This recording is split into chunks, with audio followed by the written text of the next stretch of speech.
Go ahead and call the Thursday, April 16th, 2026 Board of Commissioners agenda session to order. I'd like to welcome everyone here. We've got a full room. This is always great to see. Hopefully we have 5 or 6 times as many people in here or watching it online as well, but thank you all for being here. It's always good to have an engaged community. Also want to recognize our High Sheriff who's here with us.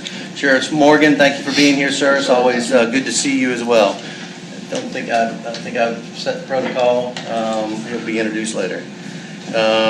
With that, I will move to the invocation, and I would ask Commissioner Faircloth to bring us the invocation. Let's stand as we honor God and country, please. Gracious Heavenly Father, once again we come into your presence as we do the business of our county. We ask that these proceedings be acceptable in your sight and acceptable in the sight of those for whom we serve. Bless us all now, Lord, and keep us and help us to do the best we can for our citizens. In Christ's name we pray. Amen. Amen. I pledge allegiance to the flag of the United States of America and to the republic for which it stands, one nation, under God, indivisible, with liberty and justice for all.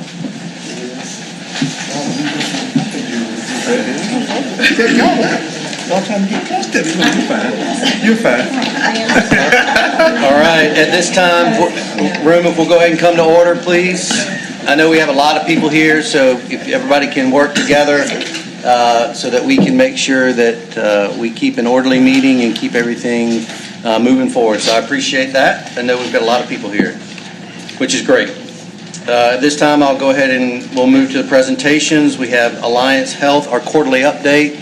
County Manager Greer, I will turn it over to you. Yes, Assistant County Manager Heather Skeens will present this item and introduce our guests from Alliance Health for the quarterly update. Heather. Good afternoon. Good afternoon. We have in the past had a quarterly meeting with our Alliance Mental Health, and we have moved it to an agenda session so that all of our Board of Commissioners can hear the information from Alliance Health. So they are here to talk a little bit about our co-responder request from HMA and then give a financial update. So I have Kelly Goodfellow and Sean Schreiber, and y'all come on up.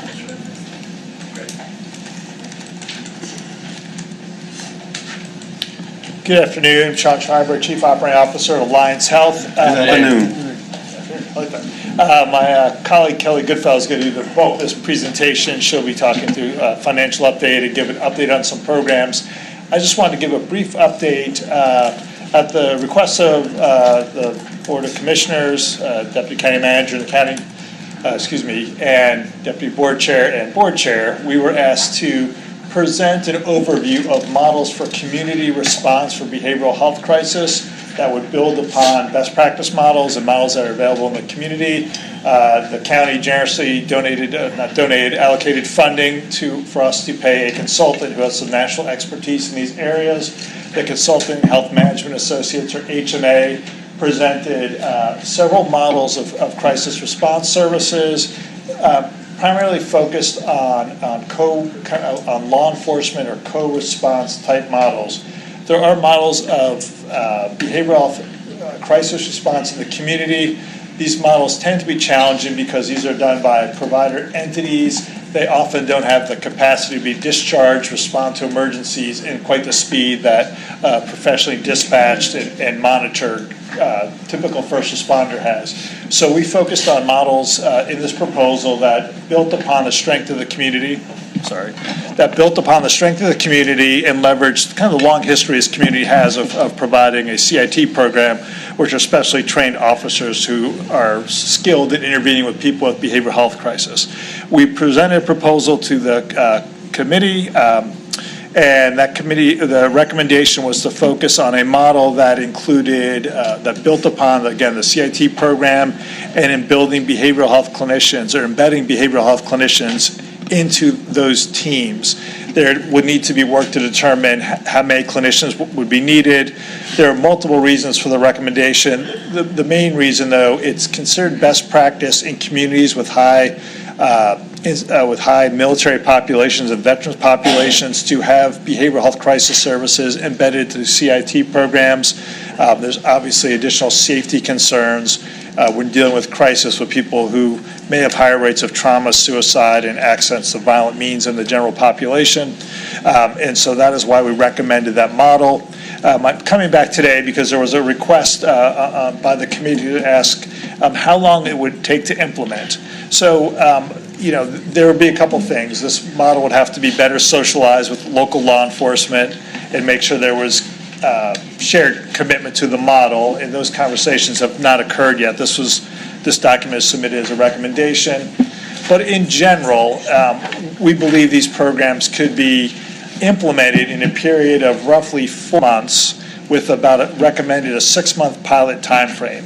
So the main task would be first looking at data to understand how many how many licensed clinicians would need to be embedded. Where does it make sense? Is there a region within the community where they tend to get the most behavioral health calls? So there's about a month of data exploration that would pull in multiple data sources. Then there would be the timelines of hiring a licensed clinician, training and protocols, and then because all new programs have lots of bumps in the road, we recommend before scaling anything to run about 6 months of pilot to make sure those protocols work. There's another piece of this program I know that the commission is interested in, which would be embedding behavioral health clinicians as 911. They would be part of the, I guess, the decision tree to look at deploying these kind of teams. I know there's talk in the community about establishing a joint communication center. Alliance has embedded clinicians within the city of Raleigh's call center. The process took about 3.5 months to hire staff, another 2.5 months to train staff, and then they began operating on what we called a soft launch, which was a kind of month-long where they're operating, taking calls with the supervisors, listening in, and then fully launched. So we believe that program, once there was a decision made to proceed with such a model, would roughly take 5 to 6 months to implement the embedded clinicians in 911. Again, there's a lot of protocol work that has to get established, but we believe the general timeline would be potentially 6 months from the point that there is a decision around to move forward, and then if the community was interested in pursuing the clinicians embedded with the CIT program, that would be potential, I would say, 4 to 5 month implementation. So that was the update based on the presentation that was presented to the group. So I don't have a formal PowerPoint, but Kelly will for information. Can I answer any questions before turning it over to Ms. Goodfellow? Commissioners, questions on this part of the presentation? Commissioner Tyson, you recognize. Thank you, Mr. Chair. Would the 4 to 5 month timeline be independent whether or not this board moved to consolidate PSAP operations with our other municipalities? Well, we probably looked at that number a bit in a vacuum, just saying if we were to do this in a generic way, if there was with an established CIT program in a community, this would be the time to scale up. We didn't really look at changes that might be going on within a particular county. So this is more of a recommendation that because you have CIT trained officer, a significant portion of your police force is CIT trained, it could be added to those. That's what the timeline was based on. So it's fair to say if we did consolidate, it may take longer than the 4 to 5 if it wasn't used as a metric. I don't know if I know enough about how the consolidation works to be able to answer that. I would say from the decision point where you ask us to begin to work collaboratively with the sheriffs or local police department, it would take 4 to 5 months from that point. It's probably the best estimate I could give you. Thank you, Mr. Chair. Vice Chairman Jones, you're recognized. Thank you, Mr. Chairman. My question is, and thank you for that update. I would like to know, because I know this has been a long process for all of us here as well as our community. In that process, since we're talking about 4 to 6 months, do you all already have things in place to be able to present that to this board as well as to our constituents, the other primary governing board of the city?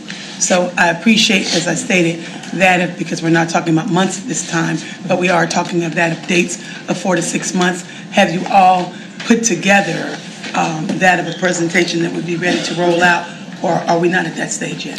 So we do have a summary presentation of the primary recommendations that were in the HMA report that highlights what the co-responder model is.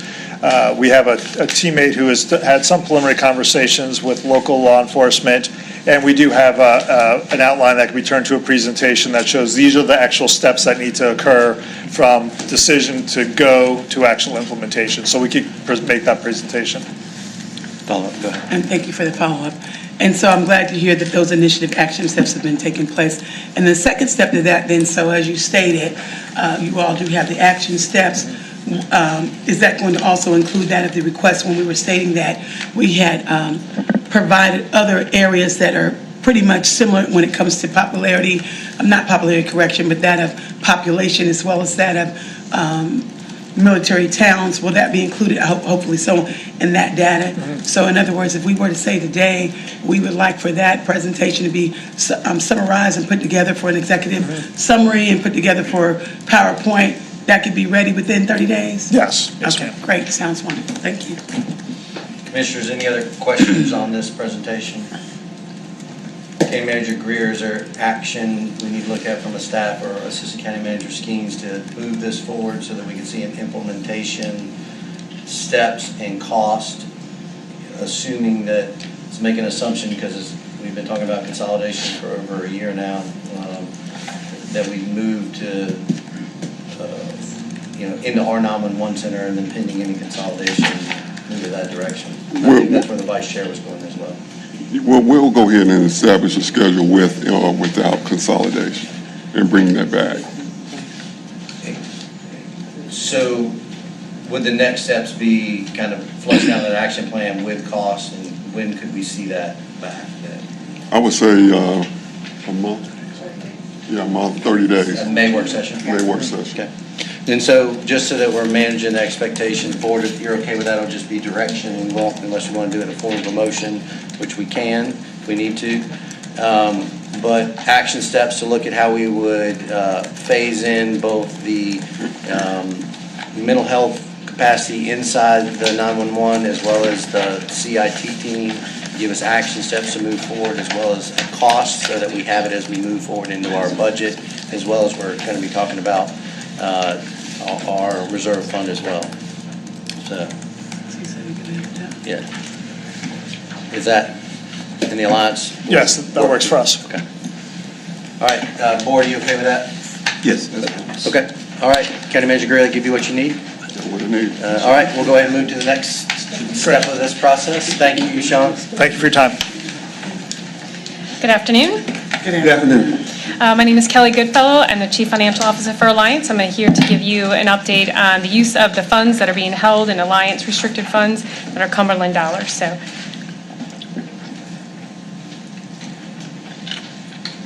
pushing any buttons. Okay, so as a reminder, Alliance holds about $8.8 million in restricted fund balance for Cumberland County. For just some background, this was a result of your annual funding sort of built up because of available state dollars that really started with COVID and went for a number of years, and then we had Medicaid expansion, which resulted in many members, uninsured members, shifting over to Medicaid and having those dollars available to spend. This board approved 3 expansion programs on April 25th, 2025. As a reminder, there were the specialized primary care with Cape Fear Valley, the integrated care clinic. There was the EMS post-overdose response team with Cumberland County EMS, and the jail liaison / post-release care coordination project. So I'm going to give you an update on how we are doing with those programs in terms of spending and where we are with $8.8 million. So I hate to throw up lots of dollars, so I'll walk you through it. But on the far left column, I'm just going to start with the beginning fund balance, 8.8. We'll talk about the expansion programs in this following slide and the uninsured programs in the following slide. So year-to-date March, again, we started with 8.8. We spent $177,000 on the expansion programs, about $1.3 million on the uninsured services. And so as of March, we have about $7.3 million remaining of that 8.8. We project, if you go into the next column, that end of fiscal year 26, we'll have about $5.3 million. So again, I'll walk through in the following slides those programs. We think that projected 27, it will spend additional dollars of 1.3 and 1 million, ended up with a little less than $3 million. I want to say that when the expansion programs were originally proposed to you, we anticipated that the annual funding would need to be restored in fiscal year 28. We're now moving that out to fiscal year 29, so that's good. And another year before you have to continually fund these programs. So So this slide is dedicated to the expansion programs to let you know where we are in terms of spending those dollars. So the specialized primary care, no funding as of yet. They're running into just a bit of challenges recruiting their primary care docs, so we anticipate minimal expenses through the rest of fiscal year 26 related to those recruiting costs. We do anticipate more spending in fiscal year 27 as they have staff on board. The PORT program was a program before those state dollars terminated, and again, the county allocated or approved those dollars to be spent, and so that's continuing on and will continue on through the rest of the year and projected fiscal year 27. We have the jail liaison post-release. We're pleased to say those positions were hired in December, so thrilled for that. So you see a little bit of spending towards the end of March, and again, further spending for the rest of the fiscal year, and then ongoing spending in fiscal year 27. So the expansion programs. Moving on to the uninsured. So we have a couple ways we spent these dollars. So far this year is the Cumberland Recovery Response Center. This has traditionally been the source, the program or service that these dollars, your dollars, have gone towards.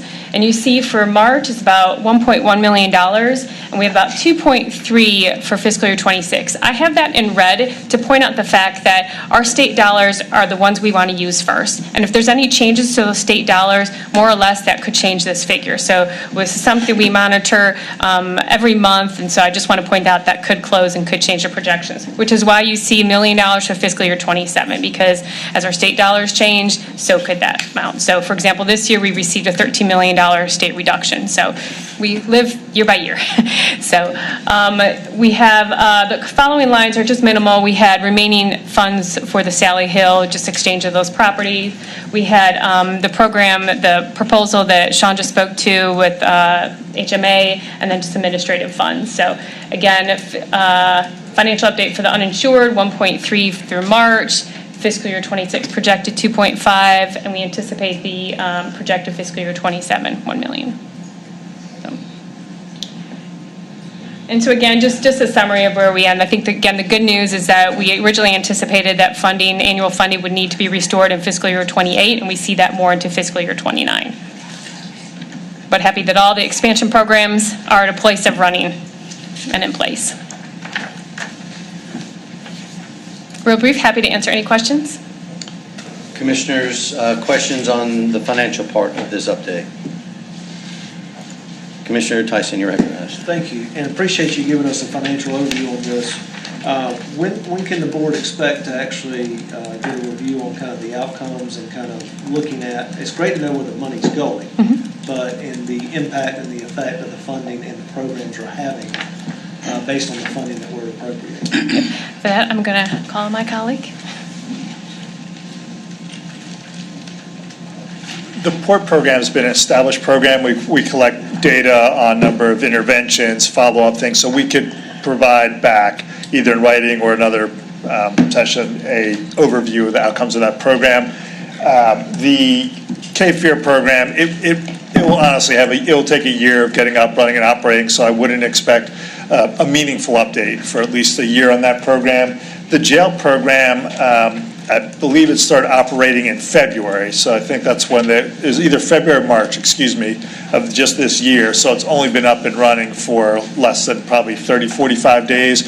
At a 6-month point, though, we should be able to at least come back and be able to say one of the intents of that program was everyone who was identified who needed to be connected with behavioral health and social services in the community was seen by that team and connected. We should be able to at least have meaningful data 6 months after that kind of say March 1st date.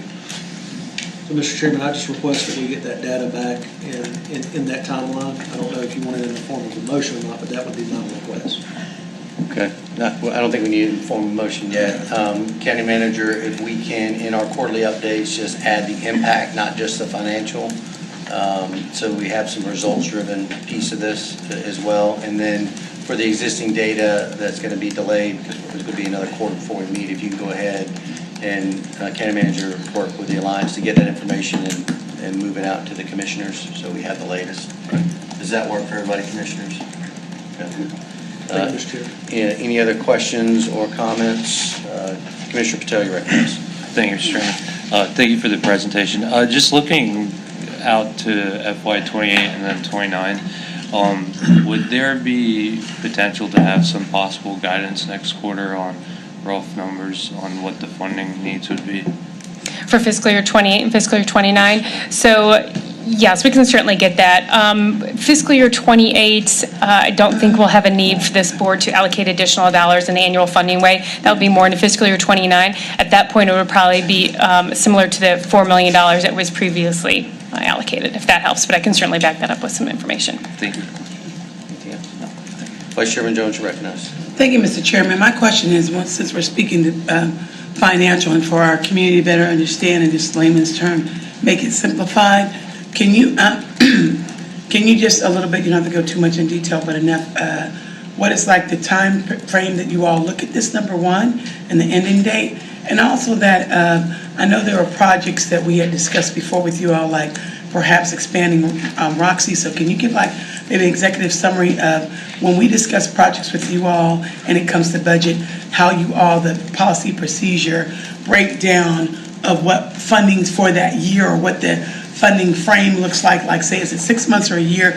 What is your process to determine what projects of what we and then other entities that you have no doubt for our community that, that overall process? What does that process say? Okay, we look at this, the budget period is for 6 months or 5 months, and how is that analysis made or decided of what the priority is going to be to put these funding in? And I say that to say, using as example, there has been research that myself, Chairman Devier and myself had hair spirit of that, if we know the significance, importance of maybe doing some things different from Roxy. And I want to say that to say, just use that as an example, if some of those, those projects to say, hey, we want to expand this or that, can you elaborate on how you make those decisions on what projects for this community, Cumberland County, are provided financial support to things that can help support our community? Great, yes, thank you for the questions. I'll start and we can jump in.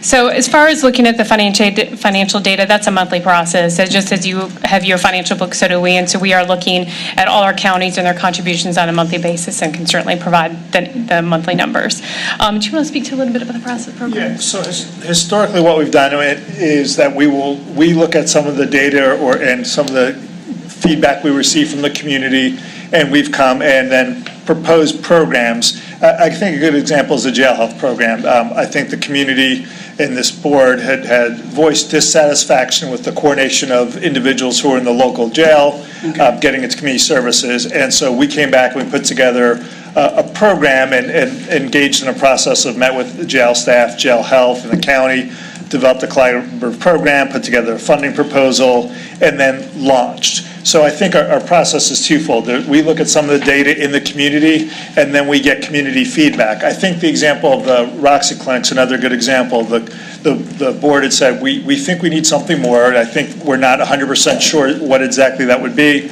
We put together a proposal of what it might look like to run either a substance use longer-term treatment center or something for behavioral health, and we also laid out the challenges, rough budget, and so we put that forward for your consideration, and I think that would be a continued process to continue to look at needs that we see by these quarterly meetings and other periodic updates we get from the community, hearing from you, and we're happy to come back, do some of that legwork, and bring back proposals. That's our typical process. Thank you, Mr. Chairman. I just wanted to thank both of you because, of course, as we know, this is a full house, and those that are listening, it's very important. And when you put an example behind real-life things that are happening daily, such as you stated the jailhouse, such as we also stated the Roxy, and that is why I intentionally wanted to make sure to ask you that, because we're always very, the entire board, very intentional about making sure our community understands when it comes to finance, how it impacts daily in these areas. So thank you both very much for that. Thank you, Mr. Chairman. Commissioners, any other questions for our alliance partners? County Manager Greer or Assistant County Manager Skeens, anything else you want to add? All right. Thank you so much. We appreciate the update and we appreciate the partnership. Great, thank you so much. We'll go ahead and move to item B. County Manager, did we want to do anything with this item based on just having the information put in front of us before the meeting? Can we bring it back to a later date? Yeah. Okay. All right, so board, we're going to strive to make sure that our commissioners have information ahead of the meeting so that we can do our homework in advance of the meeting, so our meetings can be a little bit more productive, so we can make decisions at the meeting and not be in information received mode. So unless the board has an issue, we will allow you to receive the information, digest it, get County Manager Greer any questions, or Assistant County Manager Phillips questions on it, and we'll get Parks and Rec scheduled back to come in. All right. If not, we'll go ahead and move to item C, Homeless Prevention and Stabilization Voucher Program, final closeout. Yes, Ty Vault, Chief of Staff, will present this item and provide an update to the stabilization program and the closeout. Ty? Thank you, Mr. Manager. Good afternoon, Mr. Chairman and Commissioners. Good afternoon. So I will be brief because I brought this item in January. So this item is just for information only. It is the final closeout and follow-up for the Homeless Prevention and Stabilization Voucher Program that the board previously approved. So I want to start just quickly emphasizing that there are no material changes to what was presented to you in January. You recall the board approved $250,000 to pilot a program with the use of ARP Freedom Capacity dollars to prevent homelessness and subsidize households that were at imminent risk of homelessness. We launched this program in September 30th, 2025, and we paused it in October of 2025. Totally, we received 743 household referrals in a very short period of time, about 2.5 weeks. And ultimately, we were able to assist 300 households with expending $264,745. Of course, that is over and above what the $250 allocation was. Of course, in doing this at community development, we were able to use other funds that were available for these types of programs, CHHS dollars, et cetera. Totally, we spent $245,000 in rent assistance, $18,000 in utilities assistance, and approximately $1,000 in hotel assistance. Also, making sure that we upheld program integrity safeguards to make sure that payments were issued directly to vendors. And the staff, of course, verified leases, landlords, documentation, eligibility prior to any payments being released. The pilot also took significant operations to run with community development staff, very small department. Of course, intake scheduling, landlord engagement, vendor onboarding, documentation review, and payment processing, and required dedicated staff time to move the process quickly and responsibly. When we presented this into the board in January, the board had a robust discussion in regards to the self-sufficiency and the affordability of the project, as well as individuals coming through the program gaining some type of financial literacy. So we did review income and housing costs as a department at the time, but of course, with everything else going on in the department, we weren't able to kind of give the appreciation and the time to that we would like to, and of course what the board would also like to and would expect. And so since that discussion, we've had some preliminary conversations with local providers who can deliver in-person financial literacy education and coaching, including a model that provides workshops on demand and support for small groups and individuals, which in part would include a budget plan, affordability alignment, connection to workforce, trades, GED, pathways, and reduce, of course, repeat crises or arrears coming back through our programs. And it's just improved stability over a 30, 60, 90-day period. We've also researched, of course, free options, free tools that are online, that are readily available. But if you're looking for more of that, pedagogy type way of classroom instruction, it helps to have more of a workshop where people can, be there on site to help you learn the material. So it's important, I think, to also mention that some households can be stabilized in the short term. Others need things like transitional housing. We have the Robbins Meadow program that we utilize for those individuals as well. And so very briefly, what I want to say to the board today is we plan to come back in the month of, we plan to come back in the month of May, bring a proposal to the Finance Committee on May 7th in regards to a financial literacy program. and then that would come back to the board for full review. But we're looking at a model basically where we can engage folks who come through our programs, folks who are involved in our transitional and permanent supportive housing, as well as community members who would like to attend because it would be open to the public. And so with that, I'll take any questions that you may have. Commissioners, questions on this presentation? Commissioner Tyson, you're recognized. Thank you, Mr. Chair. So as you bring that back, one thing I would ask, and I think it's great that you included the 75 families and the 300 individuals that you serve. What I would be interested in is, after the program ran its course and you did the financial literacy education and all that, how many of those 300 individuals were able to stay out of crisis, and were we able to stabilize and kind of transition, and how many of them reverted back? And so as you bring that back, if we could have that metric as well, I think that would be very important. Absolutely. Yes, sir. Vice Chairman Jones, you're recognized. Thank you, Mr. Chairman. And in regards to just a piggyback, I agree with Commissioner Tyson. Would that information come from our partners that we collaborate with that have that data, such as our continuing education, and they do a lot with the community care, correction. Thank you, Mr. Chairman. Yes, so if you could maybe reach out to them, just a recommendation, I'm sure you probably already know that, to get their stats, because they do follow up with that, as we do have an established partnership. And I agree with Commissioner Tyson, that would definitely be good for our community to be able to, and even us as the board, to be able to look at those numbers. Thank you so much. We Yes, appreciate ma'am. the work. Thank you. Anything else, Vice Chairman? Thank you, Mr. Chairman. Commissioners, any other questions? Mr. Vaught, thank you for Thank your you, work on this Commissioners. program and the update on it.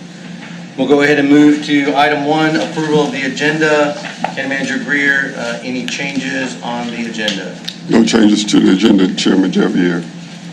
Commissioners, I've got a request from the clerk we've got a timely proclamation. You have it on your desk in front of you. Not many times we get to give a proclamation to someone turning 100, so we just ask that we add this on for approval as part of the approval of the agenda, that we approve the proclamation that's in front of you as well. And then secondly, I'd ask, just from a timeliness standpoint, that we move the closed session to the beginning of the meeting before consideration of agenda items as well. We've got a few things, and I want to make sure, I know if the meeting runs a little bit longer, I know some members have some obligations, and I think it's important that we cover these closed session items when we have board participation here. Mr. Chairman, I noticed that the closed session only references a real property acquisition. There's also a wrap-up on the last closed session for the two attorney-client matters. That would be 11A3. Yes, sir. Just got it. When we move to closed session, we'll make them both. Any, Mr. Chairman, just because we got a number of people here, and I guess they're here on a couple of things, is we could do those before, so they don't have to leave out, come back in, leave out, come back in, and they may have to go somewhere. And I'm pretty sure they may be here on the data and the human services consolidation. I'd ask to hear those and then go into closed session, so they don't just have to stand out in the hallway while we do that. we can, or we'll just leave the closed session where it is. And I'm hopeful that everybody just I'll stay. stays. I'll stay, Mr. Chairman. So as we've got a couple important closed session items. I'll put it this way: if we need to move to closed session, or people need to move, we'll amend the agenda on the fly. But it will take 2/3 of this body to be able to do that beforehand. And let me clarify, so as we were scripting this meeting today, as far as the flow of it, I was unaware that we would have this large a body, so there was not, it was not to make people leave the room and come back. Let me just be clear on that, because I don't want somebody walking out of here thinking that I'm being disrespectful of the community that attends our meetings, which I welcome at any opportunity for our community to attend our meetings. So this time, we won't move the closed session. We'll just add the proclamation as part of accepting the agenda.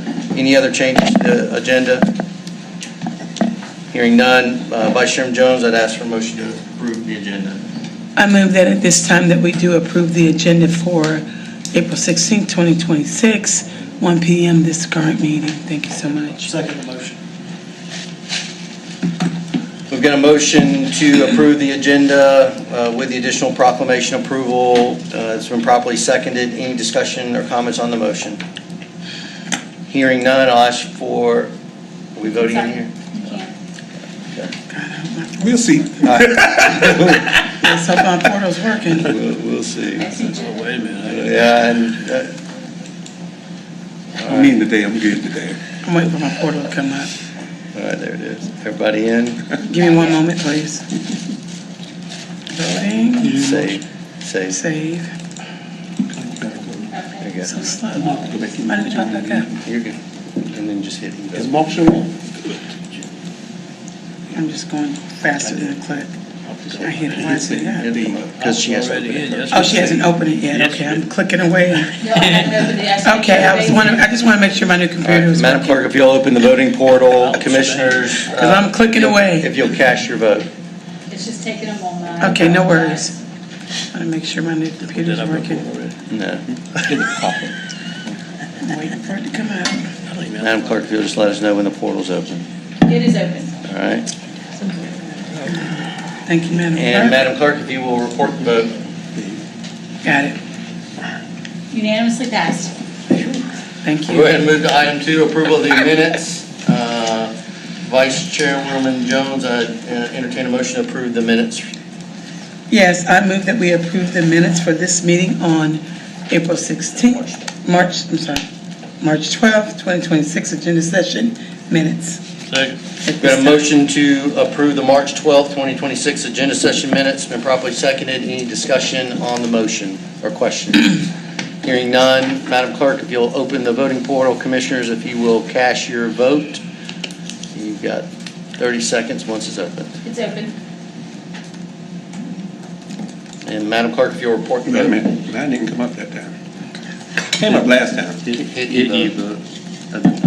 I know, it came up last time. There we are. Unanimously passed.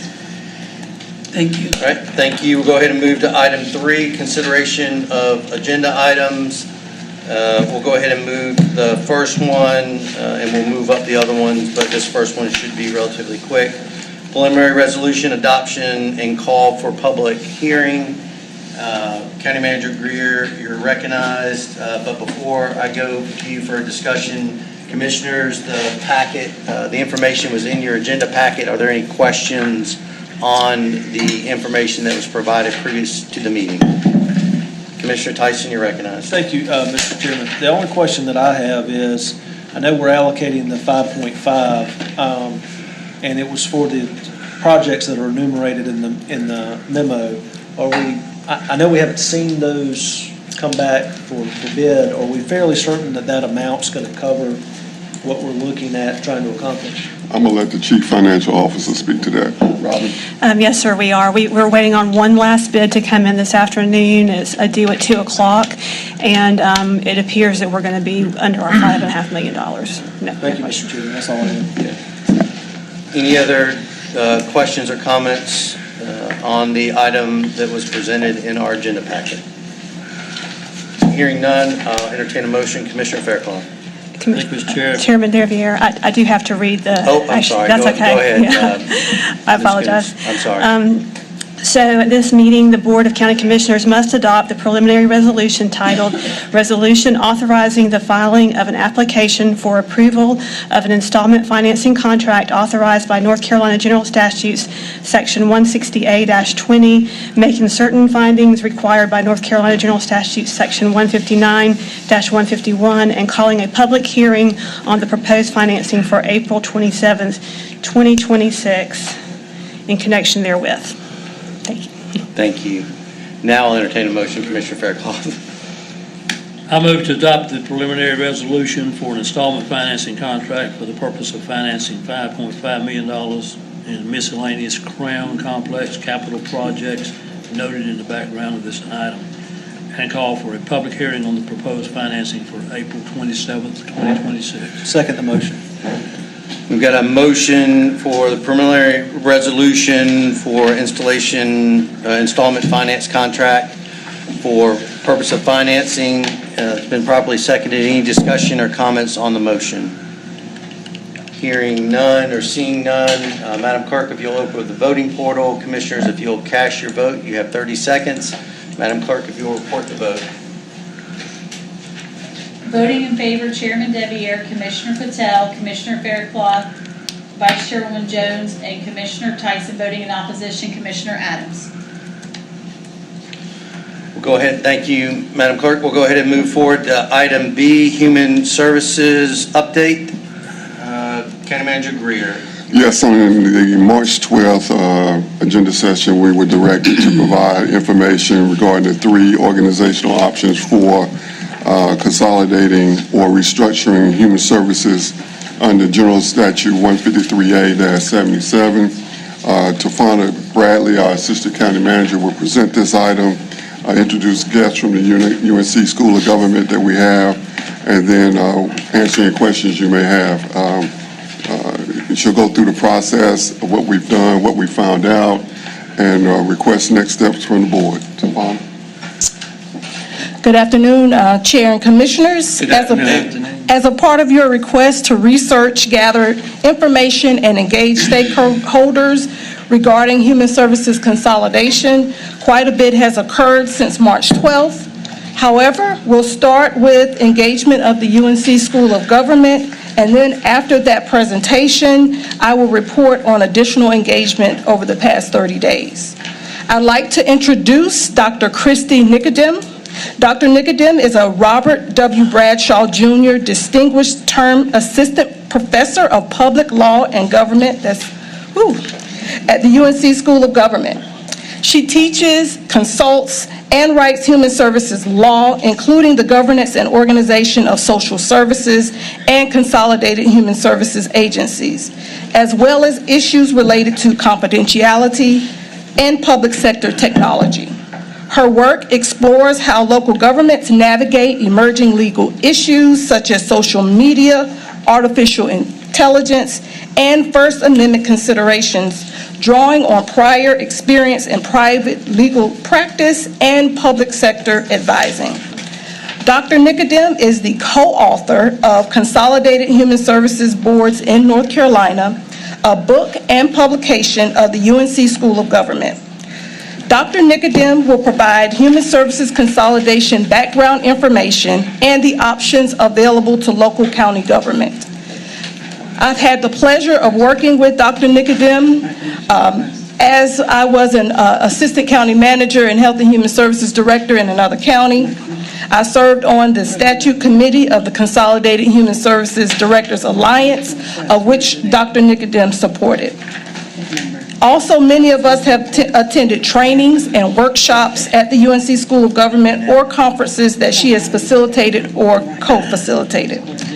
Dr. Nicodem shared several documents and tools, including the Human Services Hub link as information that I have shared with directors to share with boards and staff, as well as with commissioners to assist in providing education to navigate the discussions around human services consolidation.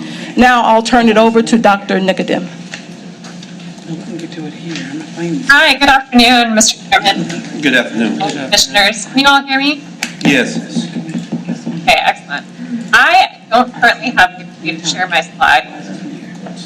I need to present it right here. I ain't playing these games. That's possible.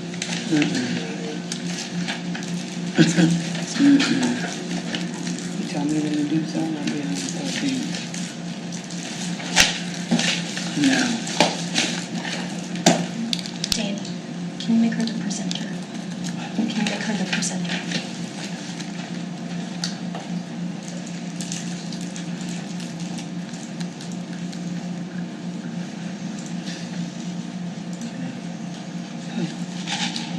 Looks like got access. Thank you. All right, are you able to see my slides now? Yes, ma'am. Yes. Yes. Okay, wonderful. Well, it's a pleasure to be with you all. I'm just going to go through various structures that are allowed in something called Carolina. Those Mr. Chairman. right now. You got the same problem I got. Can we hold on a second? Sure. Go ahead. Let's see if we can hear you better now. Okay, good. What? No? Are you able to? Yes, go ahead. Yeah, okay, perfect. Wait, see on the slide, are additional No, we still can't hear you. You're still breaking up. No. Can you hear me now?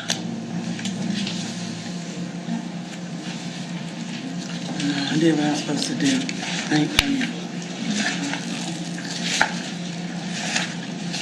Happy to keep talking, sort of test audio if that's helpful on your side. I keep doing him both.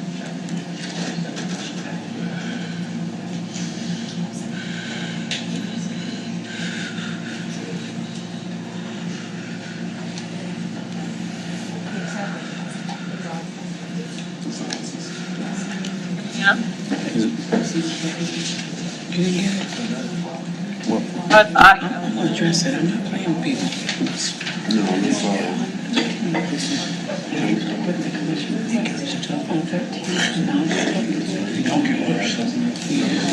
Y'all know what? But it should have been added, because I thought it was on 13. Yeah, go ahead, County Manager. Chairman, can we, I'm saying with y'all. Hold on, come to order, please. County Manager, go ahead. due to the technical difficulties, can we have Ms. Nicodemia come back at a later date? But we just go ahead and present our information that we have from the staff perspective, because we're having the technical difficulties. Sure, unless she can call in or do it in a different way. That's fine. We can go ahead and move forward with the rest of the presentation. Real quick, let's clarify that so we can figure out what we're going to do here. So we want to go ahead and skip over her presentation. I mean, I guess if she can, we don't have the slides, so I guess that's the part that we're missing. I've the slides earlier, but I don't know. If But see, we still have the same issue. You're still breaking up. We'll just go ahead and move to the next portion and see if Danny can clear up any issues that we have. Can I test this just 1 second? Yeah. Mr. Chairman, I'll tell you, I got a text. Evidently, the people online can hear her. We just can't. Interesting. Yeah, that was the text I just got. I have a question, Mr. Chairman. So what's in here? Vice Chairman Jones, you recognize. Thank you, Mr. And as we're doing this technical difficulty, as the Vice Chairwoman, as the liaison for the Department of Social Services and Public Health Department, as we know it's a sensitive subject, I want the record to reflect, as I'm looking over this information, as we all are aware, on April 13th, we did have a informational session for the concerns of consolidation. At that time, let the record reflect, I did request and I asked from you, Manager Greer, as those that were present, which was the chairman, only myself, the chairman was present, everyone else I get it, had a conflict of schedule, which I respect, but let the record state. At that time, I had requested, and I wanted a commissioner's request, let the record reflect, at this formal meeting, that I had requested a commissioner's request that three things that take place. So as I'm looking at this agenda right now, my commissioner's request was the following, and I was told, Manager Greer, from yourself, as I respect, as the chairman was also present, that I had to put in writing for it to be on this agenda for today, April 16th. As the liaison, I take my job very serious, and someone that used to be in public health service. Now, you all instated to me to state that if I wanted something on this agenda as a commissioner request, just as that of Commissioner Tyson respectfully had a commissioner request for this whole research to be done on consolidation. Now, I was told on April 13th, let the record reflect, as this is a formal meeting, and on the 13th was that of an informational meeting that I had to put in writing. And Mr. Greer, I put in writing that on this meeting, on April 16th, as you are aware because you were here too, Mr. Chairman, that my expectation, and I'm not working on bare minimum, I'm working on that of high standard that our community requires. And at that time, I had requested in writing, let the record reflect, that at this meeting, a lot of things should happen. You all have the email, but I'm keeping it transparent for my community. And I had requested at that time that the letters from the board, I don't know if it's going to happen or not, but I'm not here to play games, and neither you all, and neither is everybody in this room. I take it very serious as we work for the people. And I had requested at that time, we have it in record. I don't know if the press is looking, the community's looking, but let's be very clear. Now, I went through the protocol that I was told respectfully from you, Mr. Greer, as you sat here too as the chairman. And I was told, put it in writing. And I requested at that time, and I expect that to be honored. That of, number one, as a liaison for the Health Department of Social Services and the Public Health Department, that the letters that were presented from the chair, vice chair of those Pacific boards that serve for our community be read today. Number two, as I put in writing, I also had requested that we have other issues to be that have to go forth. So let me make it real clear. Now, when I asked you all on April 13th, as you were here as the chairman of this board, and you as the commissioner, as that of the manager of this whole entire county, I asked for things, and I said, what is the policy procedures, respectfully, as Rick Meriford was not there, but he's been CC'd too. I'm not here to play games, and you all are not, and I will not let my community be insulted. So when I ask, what is policy and procedure, and I state that is being told to me, I want an expectation. I'm not here for mediocre standards, and I expect that to be honored today. So on this date of the 16th, because on that date, on the 13th, when I asked you what needs to be done, Manager Greer, and I'm not throwing you on the bus, and because you were here too, Chairman Deviere, and I stated, what is the policy and procedure? Because you all got seats here, those that are elected officials, every commissioner here, we work for the people. So let me make myself clear. On this meeting, because on the informational section that was taking place on April 13th, I went through protocol, and the record states, I don't care if it's City View, Fayetteville Observer, pull the record, pull the emails, public record, I did what I was supposed to do. So on this expectation, I'm not looking for low standards. I'm looking for high standards. So on this meeting, what I'm expecting is that of what I was told was going to happen. Now, you all told me put it in writing for both letters from the Public Health Board to be read, and I sent out another email today. Put it on record if you're listening, that of City View or Fayetteville Observer, as I know that you received the email. Every county manager, assistant manager in here received it, and so did the chairman. So I'm expecting that expectation from my community that I was voted on to be in here today. So let's make it clear, while we're getting this straight, if we can hear her today, two things, everything I put in writing as I was asked, because I expect professionalism at the high ethic to be done. If you tell me on the 13th to put it in the put it in writing for it to be on this agenda, I expect that. And while I'm at it, let me be real clear. We have an expectation of that to serve our community. So while we have an excellent communication team, I'm trying to figure out why I don't see anybody taping this meeting when it's full, when we see it with everybody else. And if I seem passionate, call me angry black woman, call me what you want. But let's be clear, we're not here to be a minimum standard.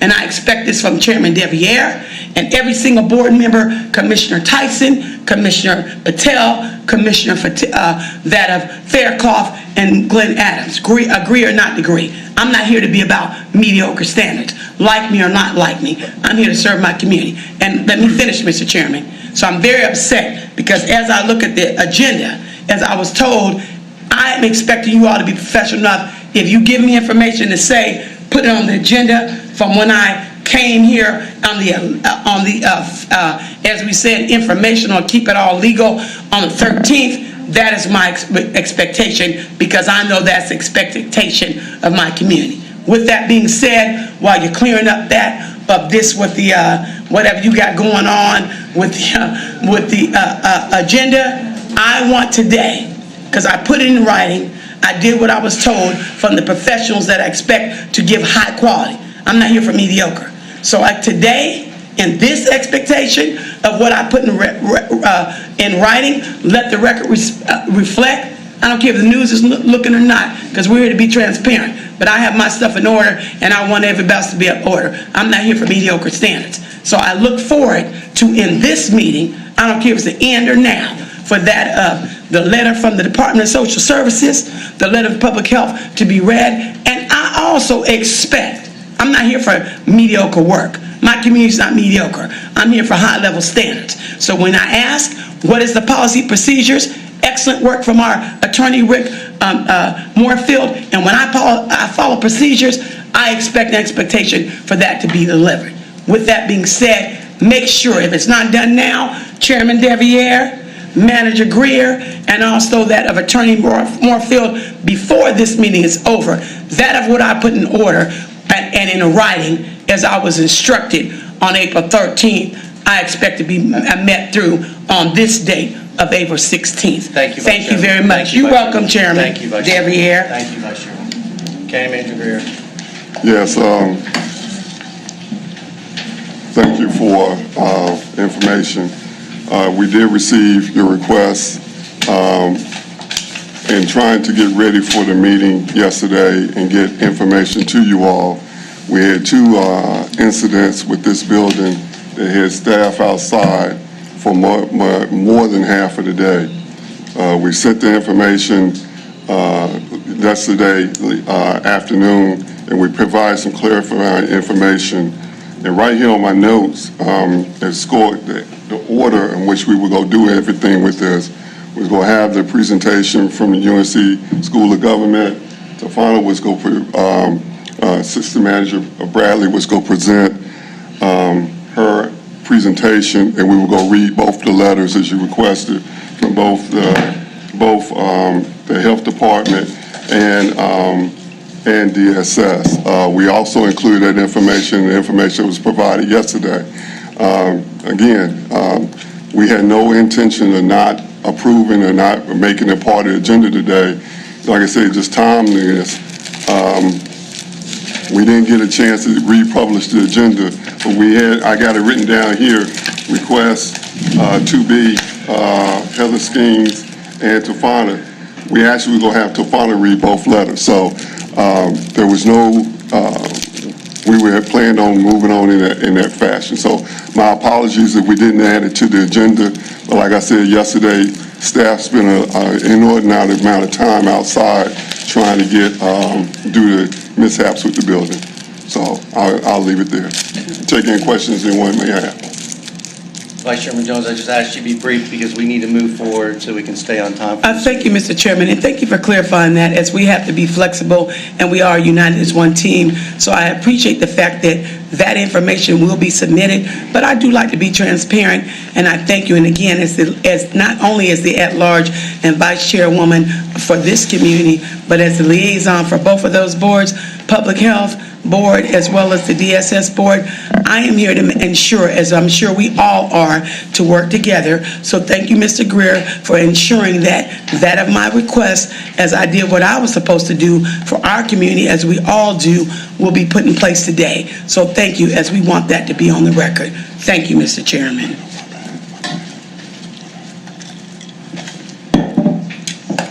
County Manager Greer, are we ready to move forward? Danny needs a moment to check the microphone. I apologize, if he could.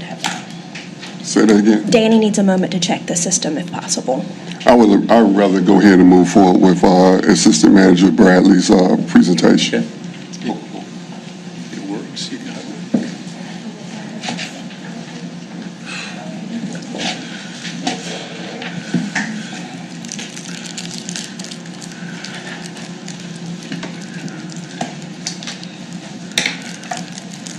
We'll take a look.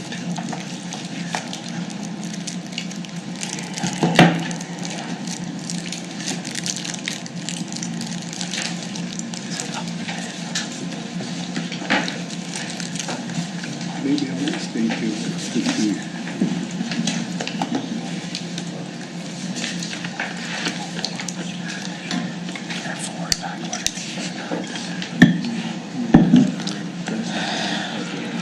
Good afternoon again. I apologize for the technical difficulties. Dr. Nicodem was going to kind of set up the options based on statute, and I am providing information on what we've done over the past 30 days.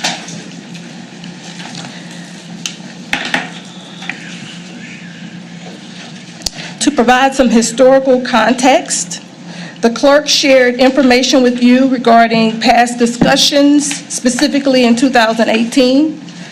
It was decided then not to move forward with consolidation, and at present, the county manager was directed to assess the options of consolidation at your March 12th meeting. So we have been engaging, of course, the School of Government. Unfortunately, we could not hear from Dr. Nicodem, as well as internal stakeholders and the boards. Now I'd like to share the information gathering opportunities held over the past 30 days. The goal has been to gather unbiased, unopinionated information from internal stakeholders, which include staff in public health, social services, and child support. We wanted to provide opportunities for staff to express their thoughts and opinions in multiple ways: an anonymous survey, focus groups, information sessions, etc. I was sure to regularly communicate that everything shared with me would be shared with the commissioners. Therefore, everything that you have has come from employees, their respective boards, and external contacts such as the UNC School of Government, the North Carolina Local Health Department Accreditation, Gillings School of Global Public Health, and the North Carolina Office of Human Resources. I leaned in and engaged our PIO, Diane Rice, and the communications staff for the facilitation of the anonymous survey and focus groups. The purpose of the survey was for staff to share without fear of their identity being known, as well as for staff who work remote, odd schedules, or who could not attend a focus group or information session to still provide their input. The survey was 9 questions centering around current collaboration, opportunities to collaborate more, and their thoughts on challenges and any additional feedback they had. The survey was open for 12 business days.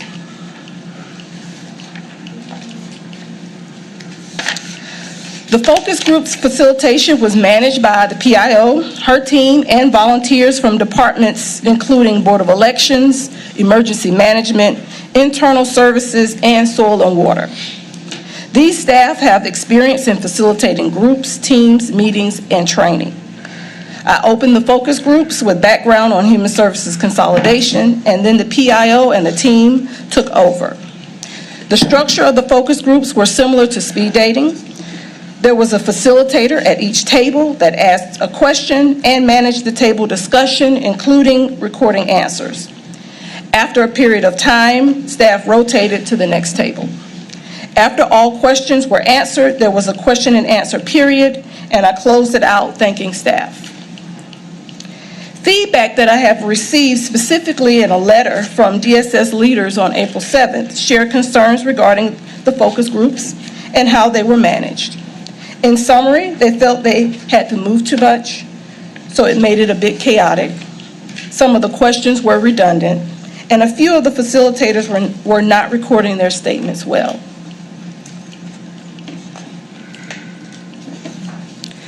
We created a Health and Human Services review page on the intranet for staff to access information regarding human services consolidation. And finally, I encourage the department leaders to communicate often with their teams and to share the documents that I shared with them, as well as the intranet link. You have the raw data of the surveys, and we have the easel pad sheets from the focus groups for commissioners to peruse if you would like. What I will share are groupings or themes that came from staff engagement.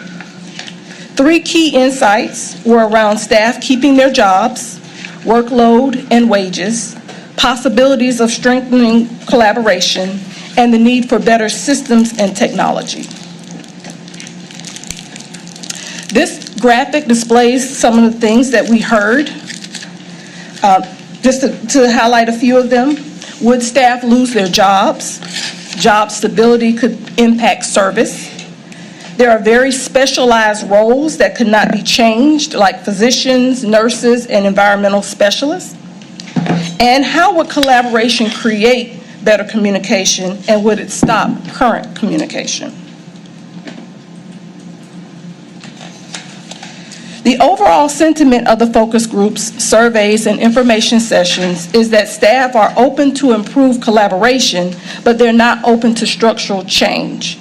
Staff prefer to remain the same, to remain as they are now.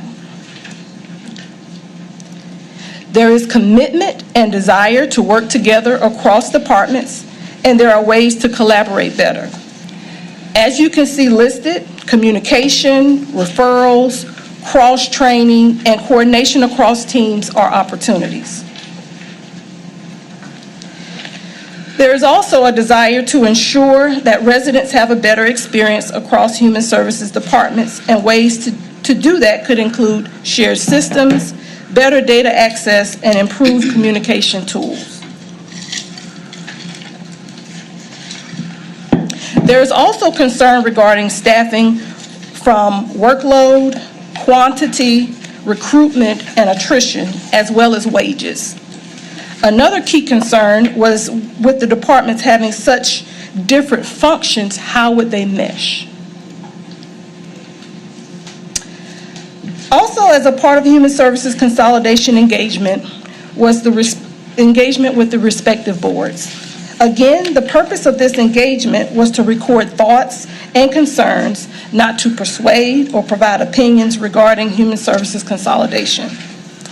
I attended the DSS board meeting and the Board of Health meeting, and I'll read those letters because from those meetings, each board developed a letter to the commissioners. And I'll start with social services.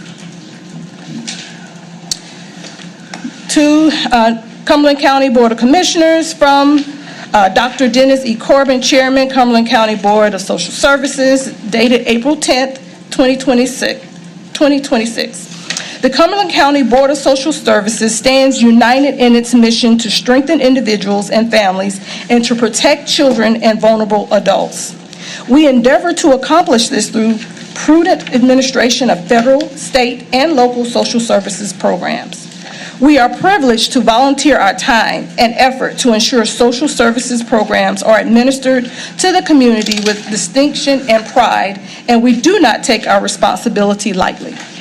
First, we want to apologize for this lengthy correspondence, but we want to ensure our work, thoughts, and concerns are clearly communicated, giving the unexpected disclosure of your consideration to consolidate the Social Services Department and Public Health Department, and to eliminate both respective boards via your March 12, 2026 consent agenda released on March 9, 2026. This matter was brought forth publicly with little prior warning or courteous conversations with the respective current boards that provide oversight of these departments and serve as liaisons to the community. This left us ill-equipped and unable to respond to citizen inquiries about what they were hearing about Human Services Consolidation.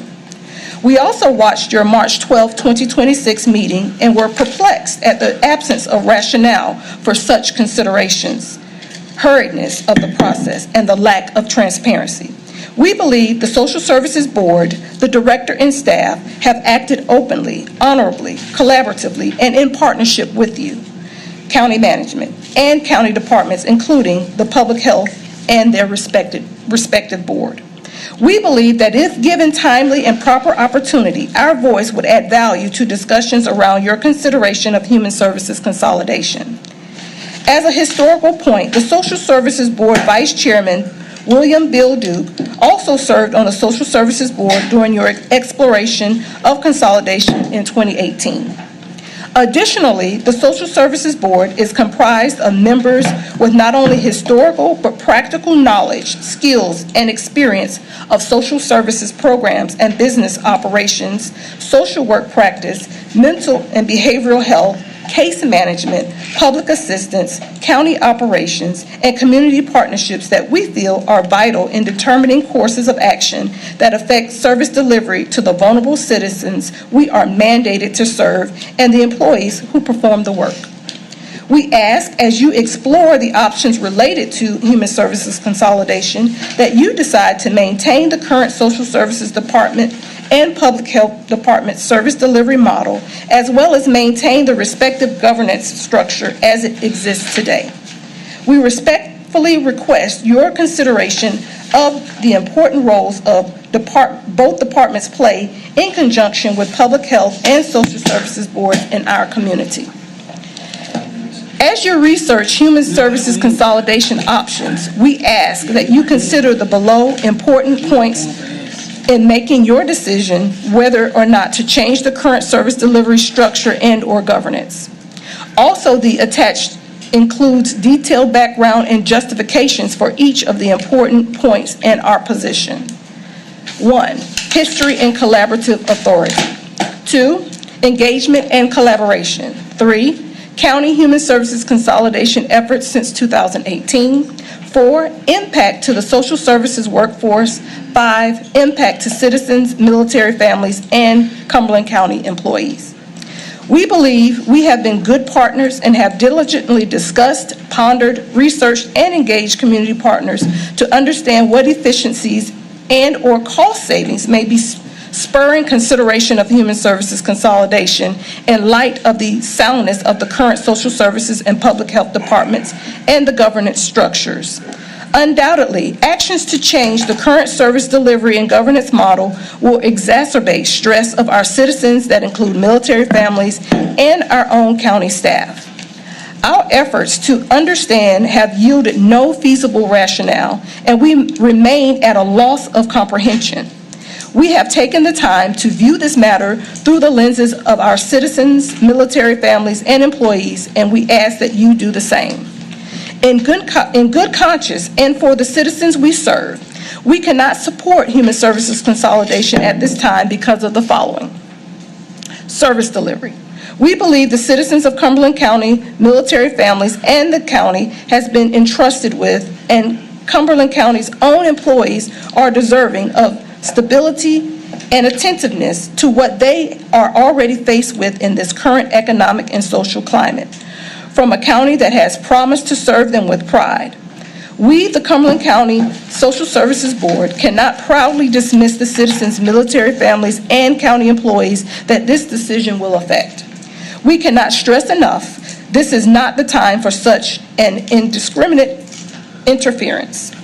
Governance. The Board of Social Services believes this is not the time to test an existing proficient governance structure given the Board of Commissioners' authority that already exists with the current structure, active engagement by county management with social services, cooperative work ethics of the director, active collaboration with public health, and the federal and state's continuous complexities and operational strains under H.R. 1 OBBBA.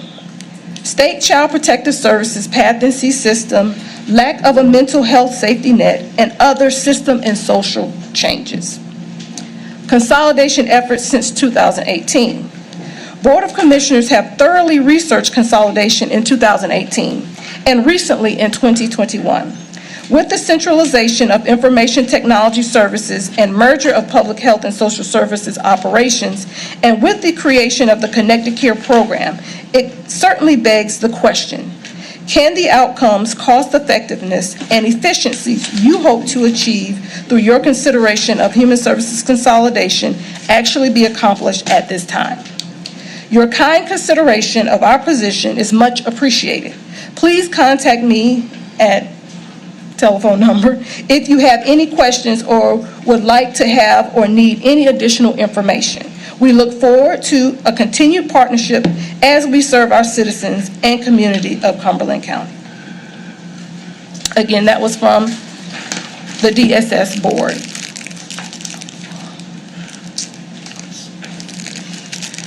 Now, the Department of Public Health. To Kirk Deviere, Chairman, Cumberland County Board of Commissioners, Chairman. From Cynthia MacArthur Kearney, Cumberland County Board of Health. The Cumberland County Board of Health is committed to supporting the Health Department's vision to healthy people and a healthy community. During the March 17, 2026 Cumberland County Board of Health meeting, a public health staff shared information and resources from the UNC School of Government regarding human services consolidation. After a robust discussion, the board members voted unanimously to recommend to the Board of County Commissioners to maintain the current governance structure of the Public Health Department. The following memo provides an overview of the feedback and discussion from the Board of Health. Diverse and engaged Board of Health. The current Board of Health is well poised to continue to support the Health Department. The Board of County Commissioners appoints the Board of Health, allowing for the accountability while remaining politically neutral. The current Board of Health is comprised of a diverse group of members with expertise in public health governance and/or implementing health care and public health programs and services. The Board of Health is comprised of members who have experience providing boots-on-the-ground direct service and executive level leadership in their fields. This blend of expertise allows staff to maintain an understanding of community member assets and needs and make organizational systems level changes with the support of board members. Board members are engaged in monthly meetings during which members receive detailed presentations from staff. Meetings allow for dedicated time for thorough and timely discussion of key issues that impact the Health Department. The Board of County Commissioners has several large-scale important projects and initiatives that need and deserve dedicated time and attention of the Board of County Commissioner meetings. Crown Event Center, Mental Health and Behavioral Health and Unhoused Support Center, Safe and Reliable Drinking Water, Aquatic Center, etc. Current county commission meetings often last several hours, while public health staff provide high-level updates to the county commissioners. These presentations are often accompanied by a recommendation from the Board of Health after they have had opportunity for a more thorough discussion and input. In addition, the Board of Social Services has monthly meetings, several hours long, to discuss key social services issues. The Board of Health is concerned that by shifting the governance structure, public health and social service issues will not receive the same time and attention during governance meetings that is needed to efficiently continue operations and meet accreditation requirements. The Board of Health is committed to continuing to engage with county management and Board of County Commissioners. The Assistant County Manager position has consistently participated in monthly Board of Health meetings. The former Health Director and current Acting Health Director, Assistant County Manager, meet at least monthly to keep leadership abreast of legislative policy changes, funding updates, and other programmatic updates. In addition to the Board of Health Chair and the Health Director meeting monthly. The Board remains open to additional opportunities for engagement with the Board of County Commissioners. Public health accreditation. Local health departments in North Carolina are legislatively mandated to be accredited. The Health Department has been accredited since the program's inception in 2006. Under the leadership structure, the department was accredited with honors during the last accreditation cycle in 2023. This recognition demonstrates the Board of Health's commitment to implementing high-quality programs and services. The Health Department is preparing for a reaccreditation site visit in winter 2027. There is more than 30 accreditation activities that require input and/or approval from the Board of Health. Public health staff has spent the last 3 years carefully assuring the Board of Health has met these accreditation standards.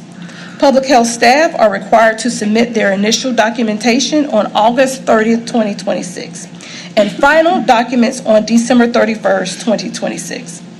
Board members are concerned that making a significant change in the governance structure will undo some of the work of the current board and staff.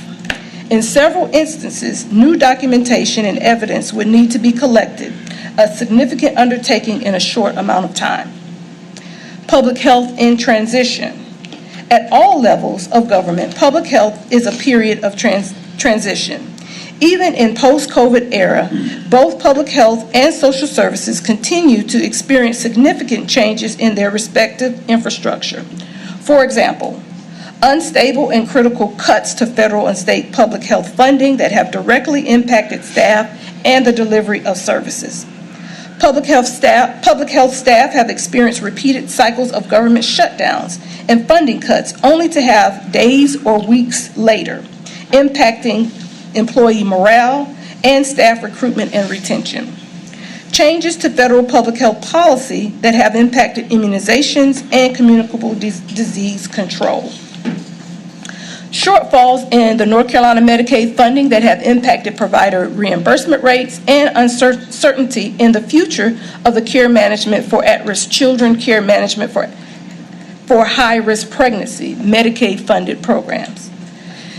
Implementation of H.R. 1 and other federal changes that impact eligibility rules, the primary population that receives health department services, and how Medicaid operates. Implementation of H.R. 1 and other federal changes that impact food and nutrition services, food stamps, which also make it more difficult to qualify for WIC through adjunctive eligibility. Preparation for implementation of the Rural Health Transformation Roots Hub that will require significant participation from local health departments. These changes continue to impact on the department's funding, staff time, employee morale, and importantly, the services we provide to citizens. We are concerned that adding yet another change during a period of instability would create unnecessary disruptions and have negative impacts on staff, programs, and services. Strong public health programs and services. Despite these challenges, under the current structure and leadership of the Board of Health, the department has been successful in bringing in new state and federally funding results in nationally recognized programs and services that improve health outcomes. Several of these programs and services align with the strategic priorities of the Board of County Commissioners. State and federal funding to expand access to prevention, testing, and treatment of HIV and STDs. Rates of HIV have decreased 19.5% from 2023 to 2024. The department received federal funding to expand the reach of the Cumberland-Fayetteville Opioid Response Team, CFORT, to include supporting first responders in receiving overdose preventing education and providing transitional housing to individuals in recovery. Rates of overdose deaths in Cumberland County have decreased by 30% from 2023 to 2024. The department established a WIC office at Fort Bragg, which resulted in state and national awards and 2 additional foundation grants to continue and replicate our success in other states. During a period when WIC participation rates decreased, participation in Cumberland County increased. WIC staff currently serve more than 100% of their assigned caseload. Federal funding to establish the Sequential Intercept Model, SIM, task force to address mental health and substance use in the criminal justice system. The current Board of Health has been important in providing strategic support and community connections to advance these priorities. Board of Health is concerned that changes to governance structure will unnecessarily disrupt or slow the positive process public health has made. Next steps and recommendations.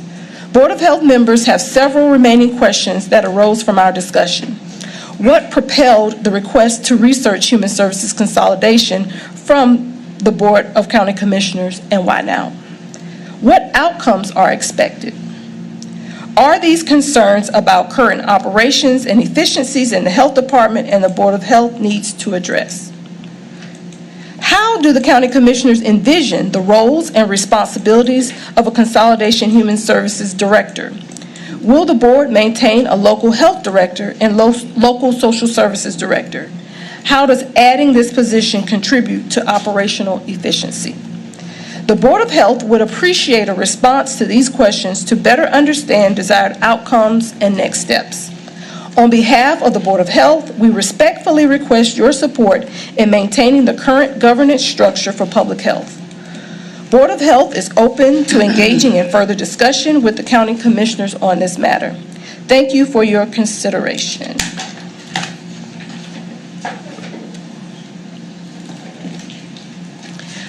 In both letters, I listed some key concerns that both boards had, and in fact, both are not in favor of consolidation.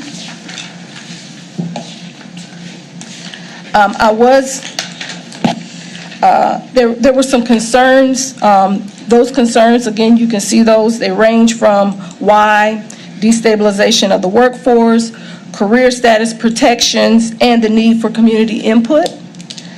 There were two specific concerns of career status protections and health department accreditation that required engaging the North Carolina Local Health Department Accreditation, Gilling School of Global Public Health, and the North Carolina Office of Human Resources. For career status protections, I communicated with Dominic and the Human Resources Manager with the North Carolina Office of State Human Resources regarding career status protections.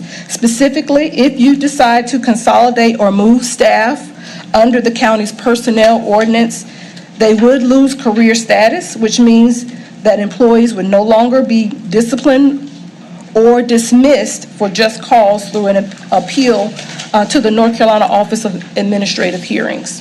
However, there is a two-step process in the county's personnel ordinance, which appeals would go to the county manager.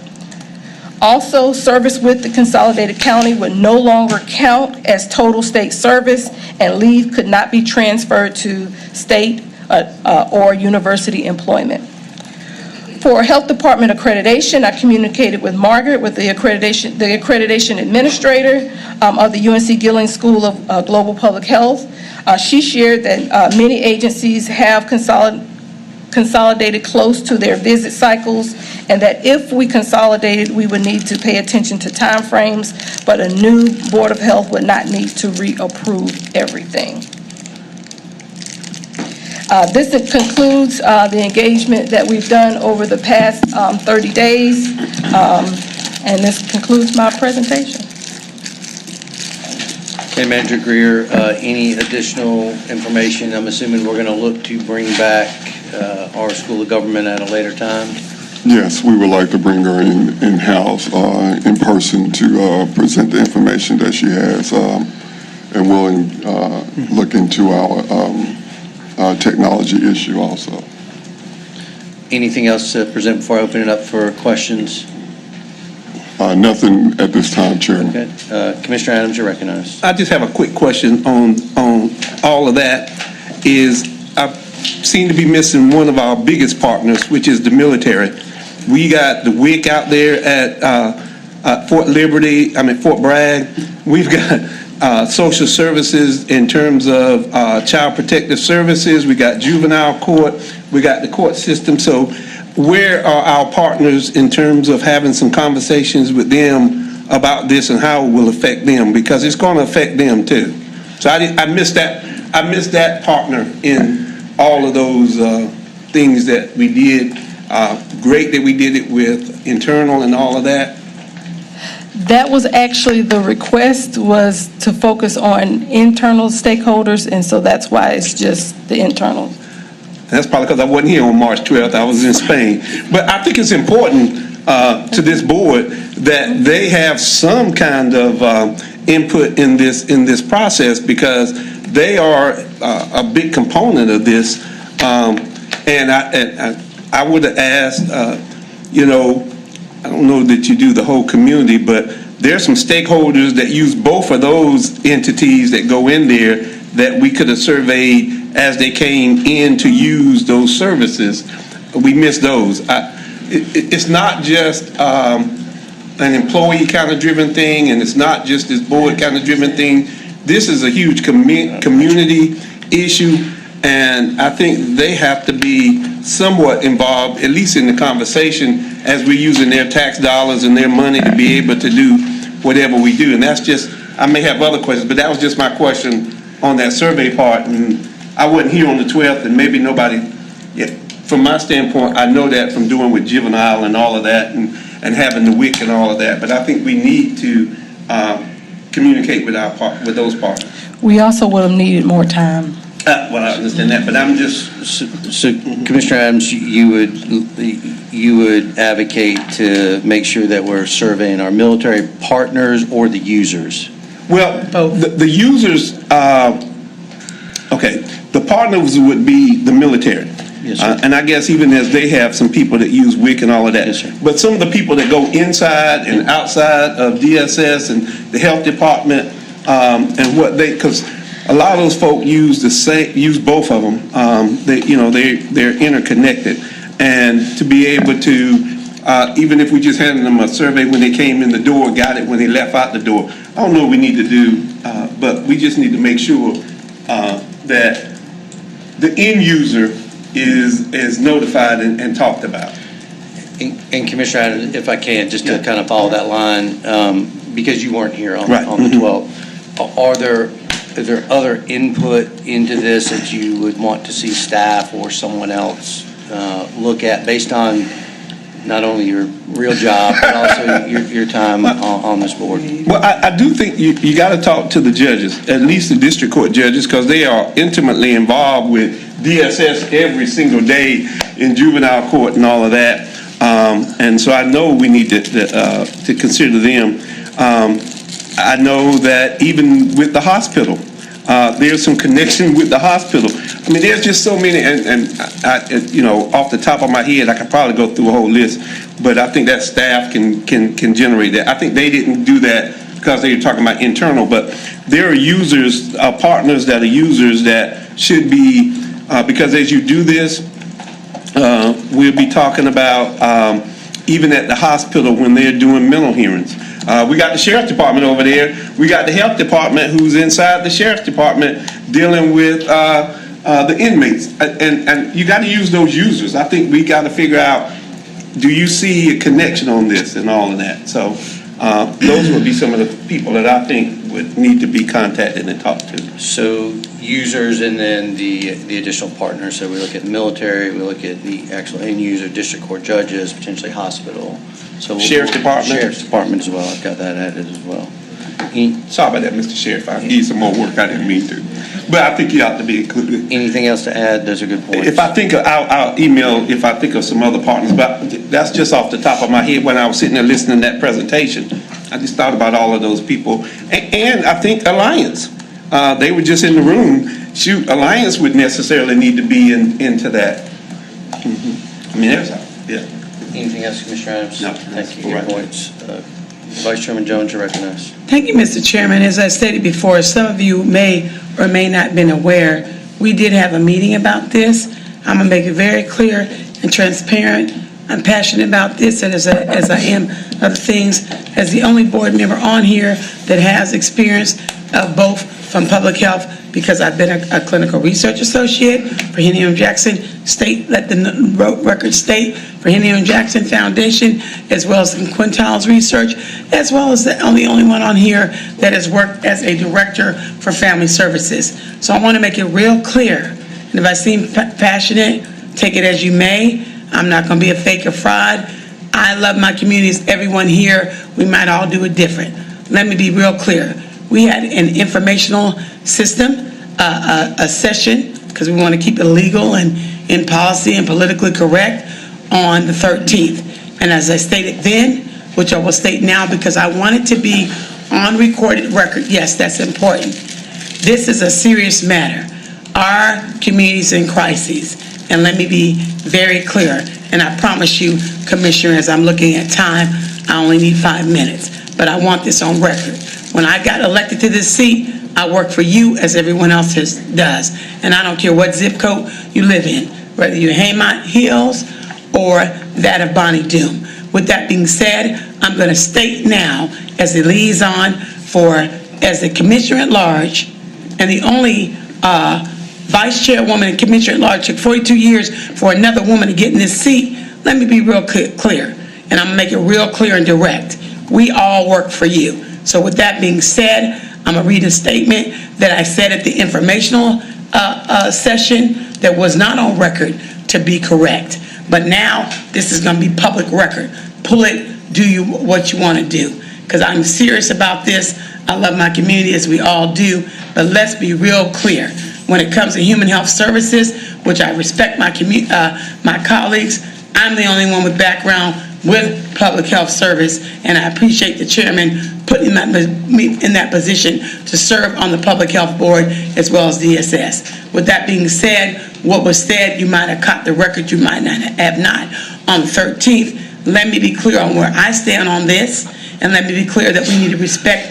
We all have gifts and talents, and we all have purpose and position. So I appreciate the staff. Yes, I do. From our manager, all his assistant managers that worked on this, from Diane Rice to Heather Skeens, who's on our Public Health Board, because our job is to make sure when we make these policies and procedures, we take in collective information. Now, it wasn't on record as of April 13th as that of an informational system, but it will be today. And with that being said, I'm going to read something from a professional and a personal statement, because this is serious issues here. Now, all of y'all can go home and have, great jobs and go home and we got insurance and great homes, but the ones that get affected the most, as I've discussed this with Dr. Green, excellent job she's done at the Public Health Department, excellent job to that of Director Jackson and her team. Let's be real clear. And from being on the other side of the fence before I was sitting in this seat, I want people to be uncomfortable. We need to be. That's how our community moves forward. This is serious business. We all get to go home with insurance, all that. Give me a moment, Commissioner, because I know they're going to say you're going over, Chairman, over 3 minutes. But I believe in our community as we all do, and we do it different. So let me be real clear. When you talk about consolidation, we're not Wake County, although they're always at the cream of the cot. And as we learned from, we just did a commissioners coffee and commissioners as we just did. Now, Wake County has always been known to be at the top of everything.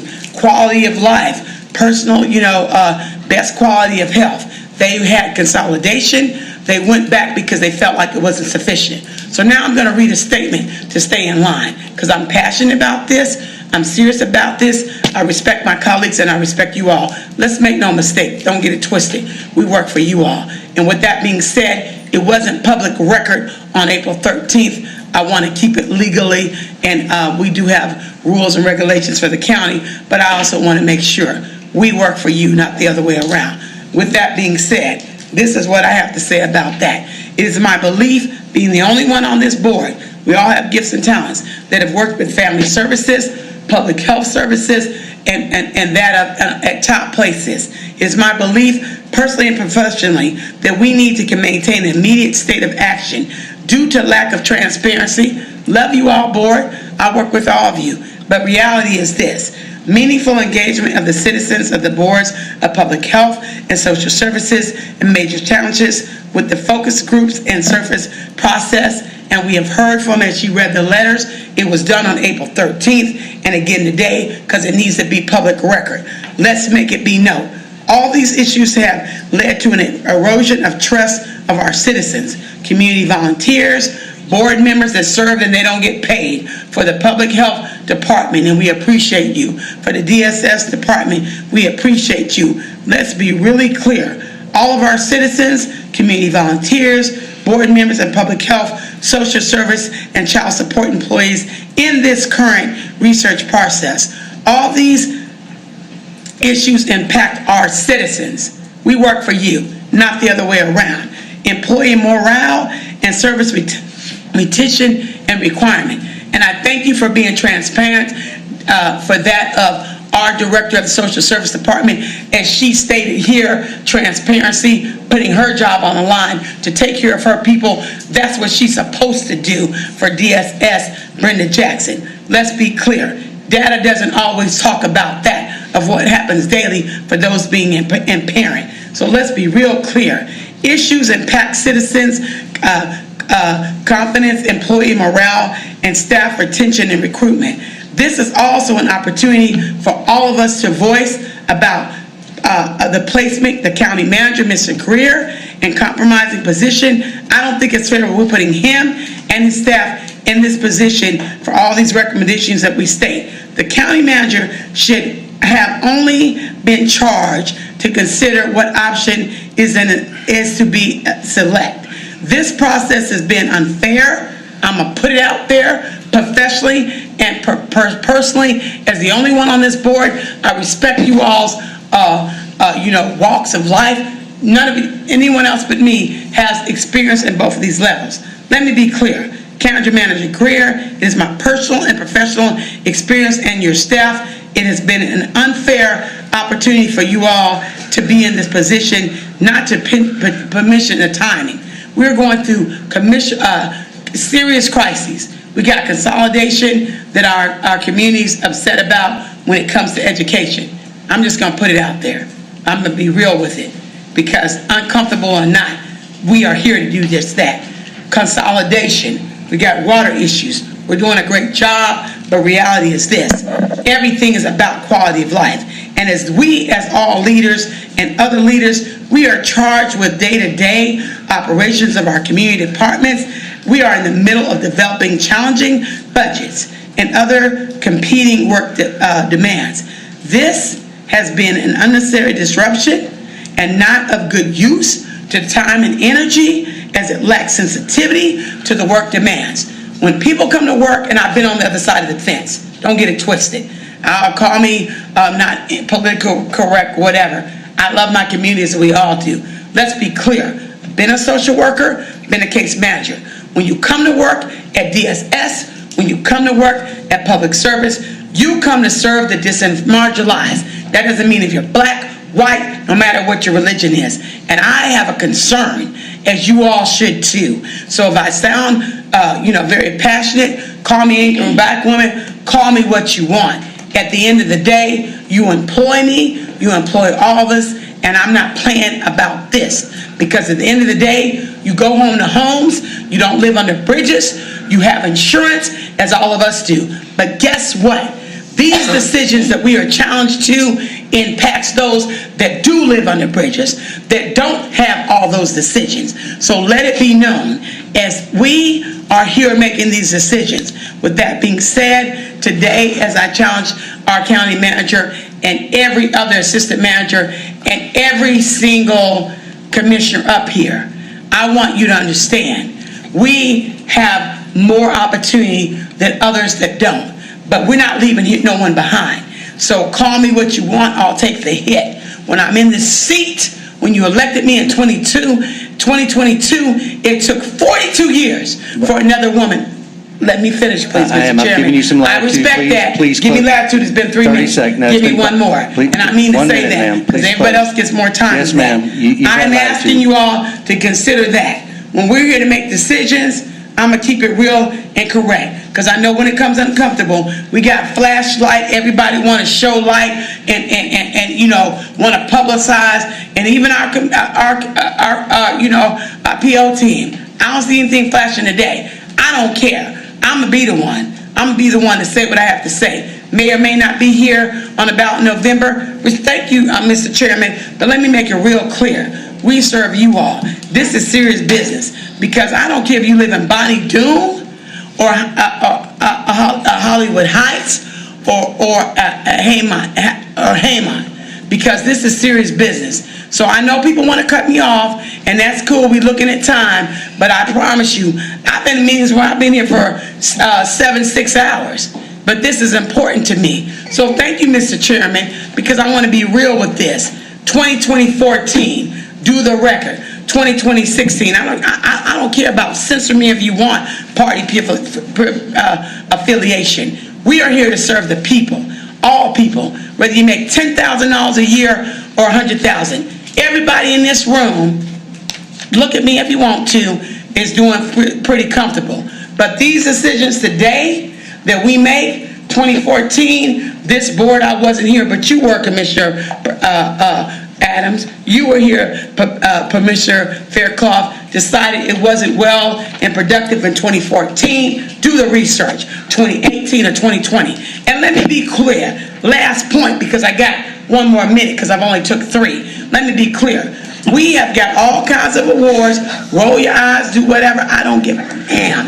Censor me. Let's be clear. Let me be clear. Please wrap up, Madam Vice Chair. I'm wrapping up, because I've seen people talk longer, but it's a sensitive subject. Let's be clear. In 2026, our health department, our human health relations, as we are a community in town, have got over 22 awards. Check the math. And so you don't get initiative awards to work together if you know, obviously, in those days when they said, we want to see if we can consolidate, it wasn't going well. They heard the charge. They stepped forward.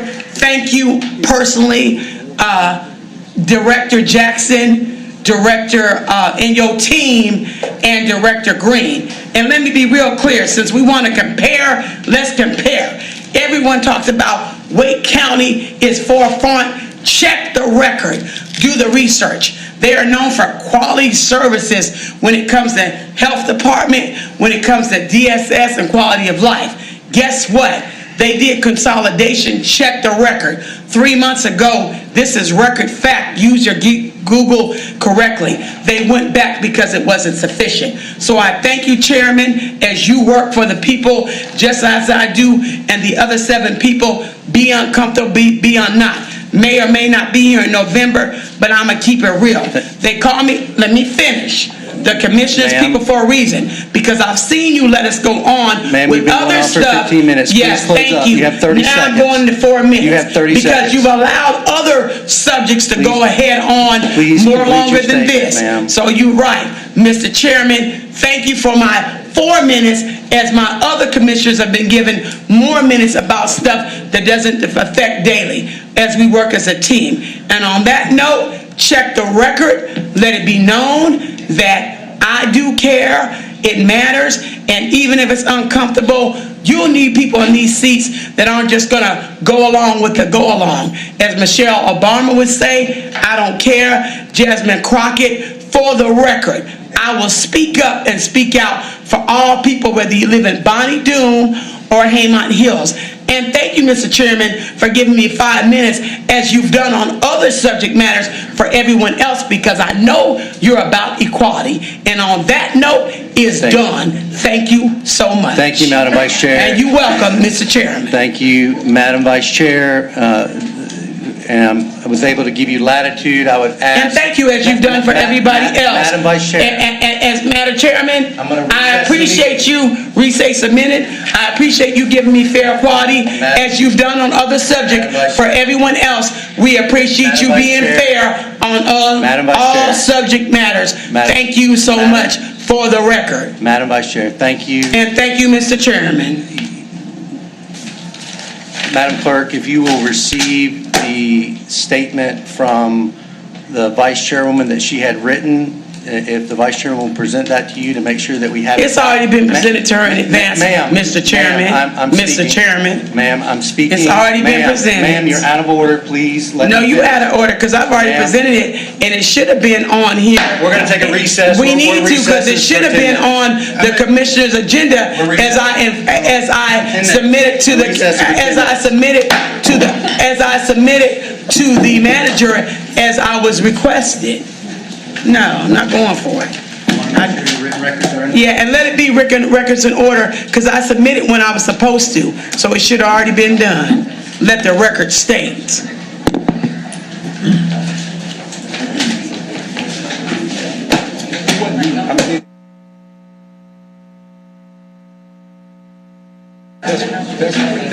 Testing 1, 2. Can you hear me?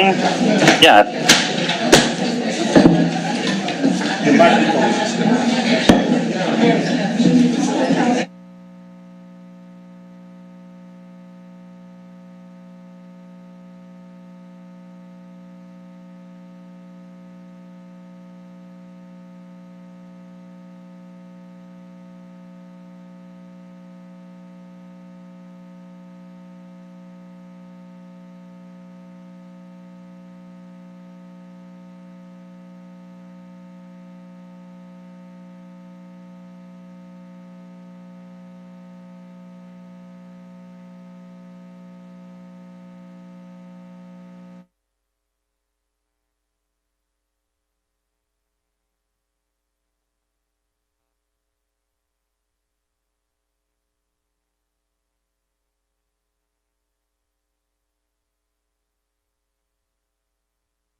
Ms. Rice, are we going back live or are we still live? Don't play me.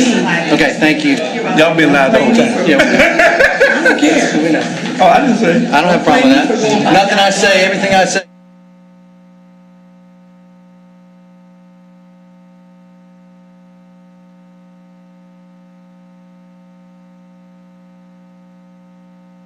Recess, and I'll open it back up to commissioners for your round one comments or questions.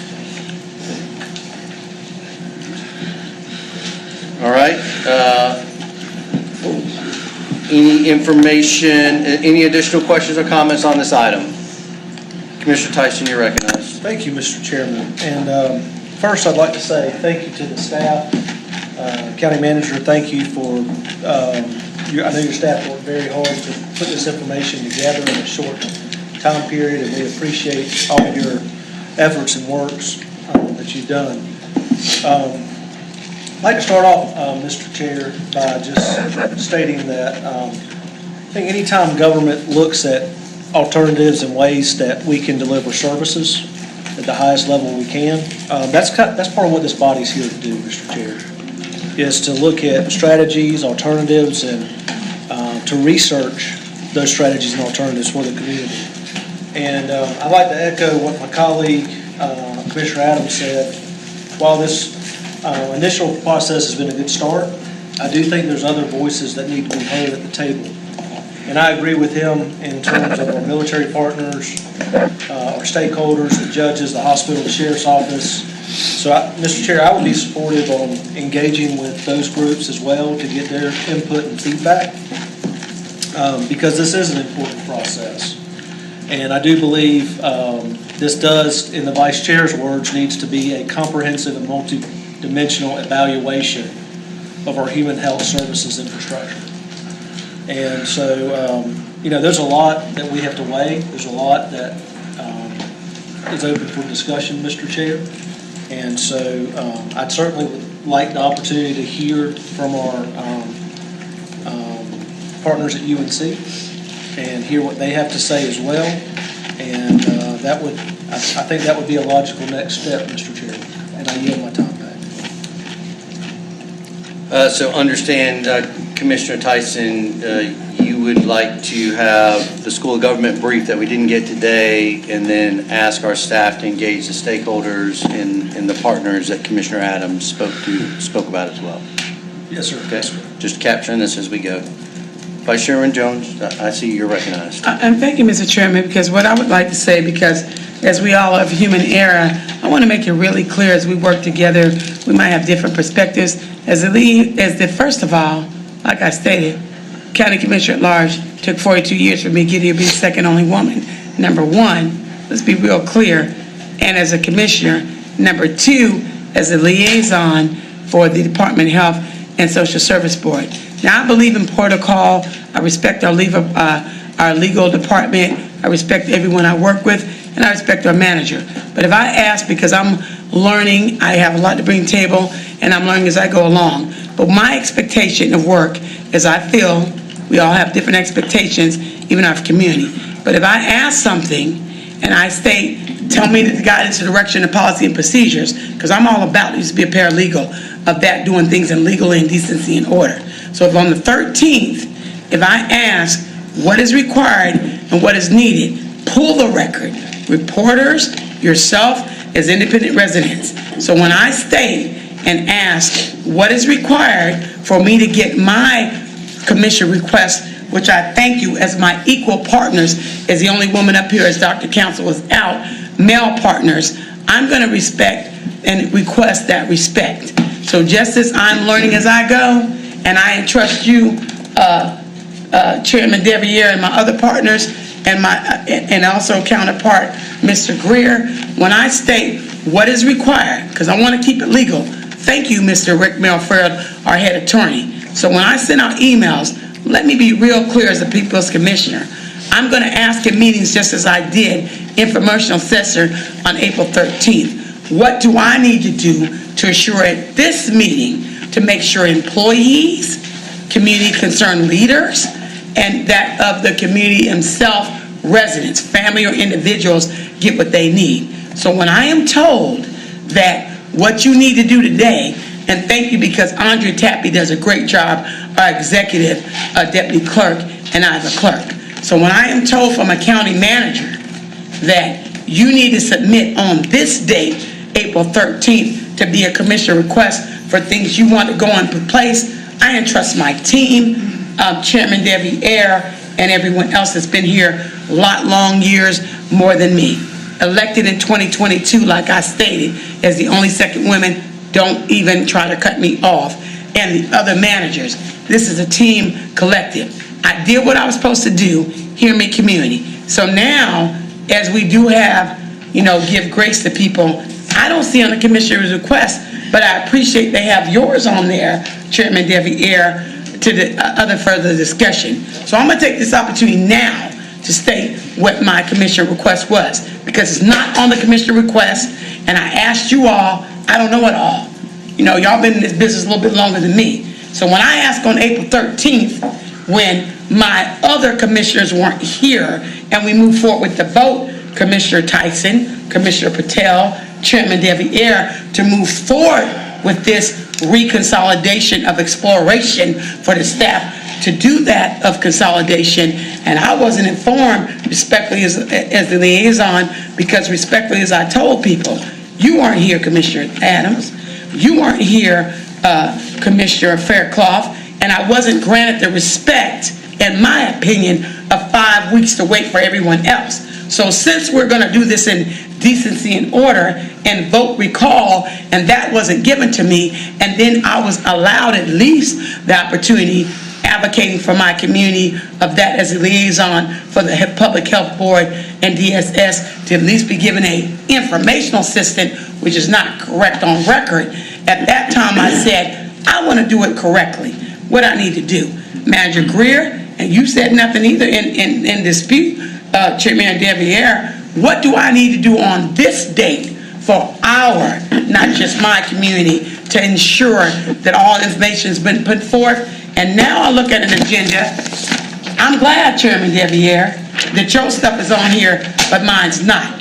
I'm going to just chalk that up, being positive and productive, as an oversight. So I'm going to take this opportunity right now to state and make sure that's said. Because you work for the community, Chairman Debbie Ayer. Let me remind you, Chairman Tyson, let me remind you, since you weren't available for the April 13th meeting, nor were you available, I'm going to speak my mind. Ma'am, address the chair of the staff. We're equal quality, but let me finish. It's been 2 minutes, not 3. Please, and let me please finish. Like I said, I respect your schedule, busy. You weren't here to come to any Department of Social Service meetings since you put this out here. Please address the chair of the staff. Well, I'll address you. Thank you. So now, Mr. Chairman, since my colleague that I respect, Mr. Tyson, threw this out here, and he wasn't available, opportunity when he threw it out in April or March to come to any DSS meetings or public health meetings by that of virtual or in person. I get it, our schedule is busy, and I appreciate you showing up, although we didn't know last week.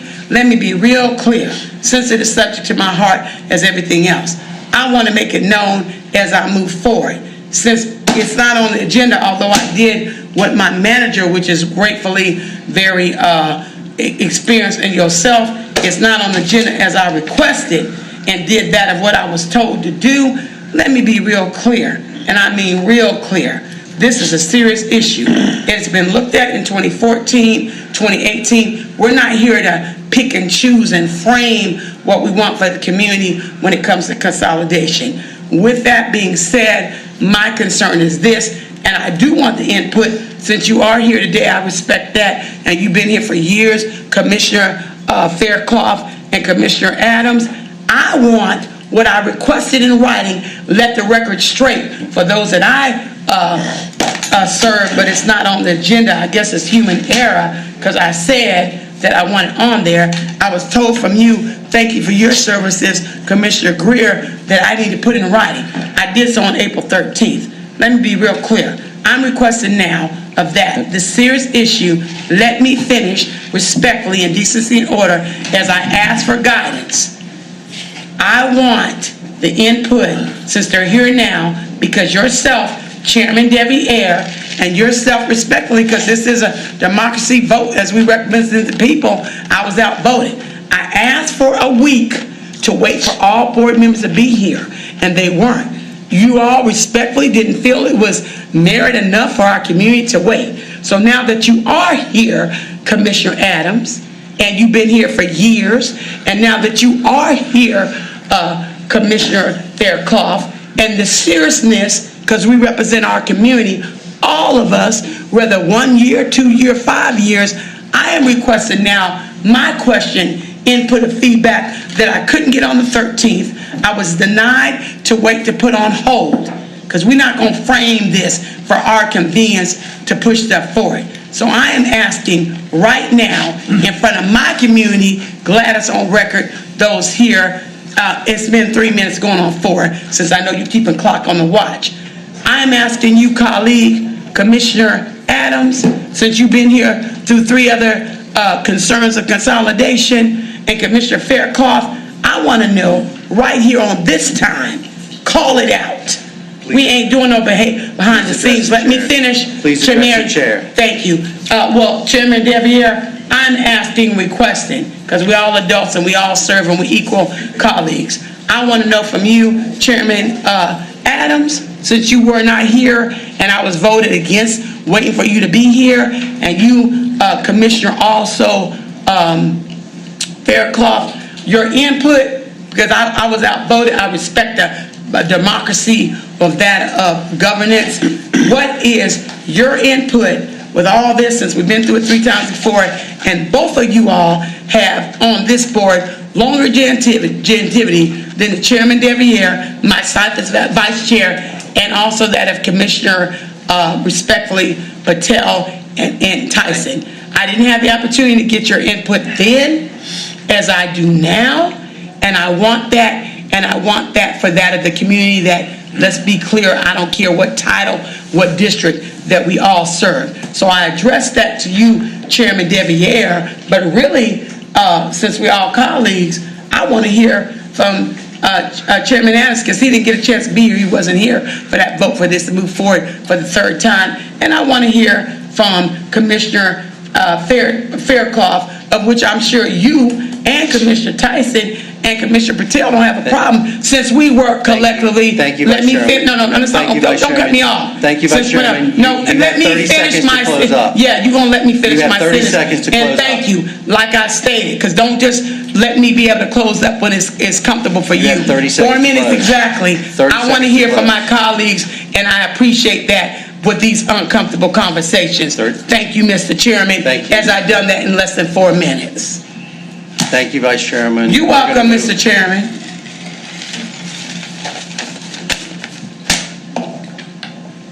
Commissioners, any other comments or questions on this item? I want to hear their input. That's what I just asked them. You said I had to ask it through you instead of them. Mr. Adams was not here. Vice Chairman Jones, I did not recognize you. You were out of line. Okay, well, no, you're out of line, because I asked you, Vice Chairwoman, since you're you out of said I had to order. ask you, Vice Chairwoman. I'm asking you, Chairman Deviere, to ask recess. my We're colleagues recessed for 5 to be minutes. able to speak, We're recessed since for it 5 has to minutes. go through you. Madam Vice Chair, I will continue to recess. Thank you, and when we come back, are they allowed to speak since it goes through you, as I requested?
outvoted.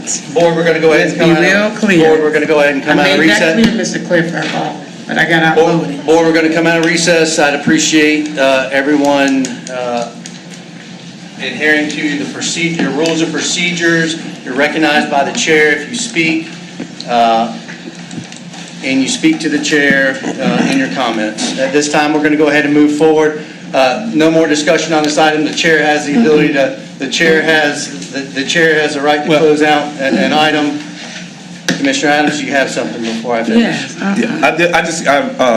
In terms of, one, where we headed on this, but in terms of this particular matter, again, I talked about the partners and everything. We did this in 21. I was opposed to it in 21. Probably opposed to it now. I am opposed to it now. But I think the information needs to be on the table for everybody to be able to have that. I think when we looked at it before, didn't really save a whole lot of money or finances. I always, everybody knows that when we talk about staff and all of that, I'm pro-staff, and I think when you're talking about I read all the feedback. I didn't make all the hearings. I do have a day job. But you do hear from one side. Sometimes you don't hear from all the sides. But I read what came through my email. Good Lord, it was a lot of it. Everybody, it came to all of us because it came as to the commissioners, to all of us. But I think you hear that from them. And again, I think when we talk about staff and morale and all of that, and Commissioner Fairclough and I've always talked about the finance part of it. And I think one of the issues as we do this was the issue about continuity when we merged it as to what would happen to some of the benefits that each side had. So as I finish up, Mr. Chairman, here's what I would suggest. We have a lot of stuff on the table. I don't know that necessarily staff has the time to be able to do that. I think the manager, either from the DSS board, the health department board, should create a working group to go out and gather that information from all of those and present it back to this board. Staff is on a daily basis doing stuff that they have to do, and to pull them away to be able to do that, and we're getting ready to go into budget season. I think if the manager is allowed to appoint a working group to be able to do that, and we send them whatever issues, questions we have, and let that group be able to do that. Commissioner Adams, anything else? I want to provide you No, that's your it, full Mr. opportunity to speak. I'm good. Commissioners, any other comments? Commissioner Fairclough, you're recognized. Since I've been called out for not being at some meeting on Monday that was not an official meeting to begin with, I will say for the record and for everyone, I apologize for not being available on Monday, but I was with a family member who was having surgery, and so I don't apologize for that. But when I look at this agenda item, it's very simple. It was a talk about human services consolidation, and there were three separate things, not all consolidation. One was to consolidate the two agencies. One was and under one board. One was to keep them separate and put them under the county commissioners. Another one was to leave it like it is. So really there are three options here, and the only thing I've heard is a bunch of noise about one particular option. And I think this is something worth looking at, and it's mushroomed into getting everybody all upset and people concerned about their job. And I don't think that's anybody's intentions here. I think it's probably, this may not, even if this is a desirable thing, it may not be something that we would be able to pull off this budget season because we got so much else going on, but it might be something going on down the road for us to look at. And and the proper way to go about it though is probably to get all the stakeholders involved in the beginning and not get them stirred up so that everybody's is concerned. But As you mentioned, as it was mentioned, Commissioner Adams and myself have been through this somewhat before, and I can recall back when we looked at it, there was 3 boards involved. There was also the mental health department, which we had our own mental health department. We were very lucky, and we were very unfortunate to have lost that when the state decided to do what they did. But because that was in flux, it was not practical to look at how to merge 3 departments that one of which you may not have, and now we don't have it. So I think this is worth looking at. I would only ask for, as we look at it, to see if there's some savings involved, if there's money to be saved, or if there's some efficiencies to be had. But if it's just going to be a contentious item, then nobody's going to win. But if there is merit, there may be reasons why Mecklenburg stuck with it and Wake jumped out of it. I'd like to hear rational discussion about it and not emotional outbursts about it. So that's where I am on the issue. Thank you, Commissioner Faircloth. So I think. I have a question, Chairman Debbie. I will address you in a second, Vice Chairman. Thank you, that's fine. I will address you in a second, Vice I Chairman. appreciate that. So what I think I've heard from 2 or 3 folks now is additional engagement of the stakeholders, additional information that could come forward, whether that's with our staff or with the stakeholder group. County Manager Greer, I know you're getting ready to go, as Commissioner Adams said, going into budget season, which is extremely important. The staff capacity to do this, does it make sense to maybe have a conversation with the School of Government, seeing if we can retain them, so we have a third party that is actually looking at this to look at what Commissioner Adams has said, and I'm just offering as a suggestion because it looks like there's still some more information to come forward. So if staff doesn't have the capacity, are there other options to do that? County Manager Greer. Yes, I evaluate other options. Part of the, going to Commissioner Faircloth's statements, part of the first presentation was to provide that information, and due to the technical difficulties, we couldn't get that information. I would say that we still engage the School of Government, maybe come up with a group to assist us in this matter of evaluation, and I'll bring that back within the week. If you just give me a little time to bring that back, I'll bring that back in a week of a structure in which we can look at it and provide the information and try to get, I want to say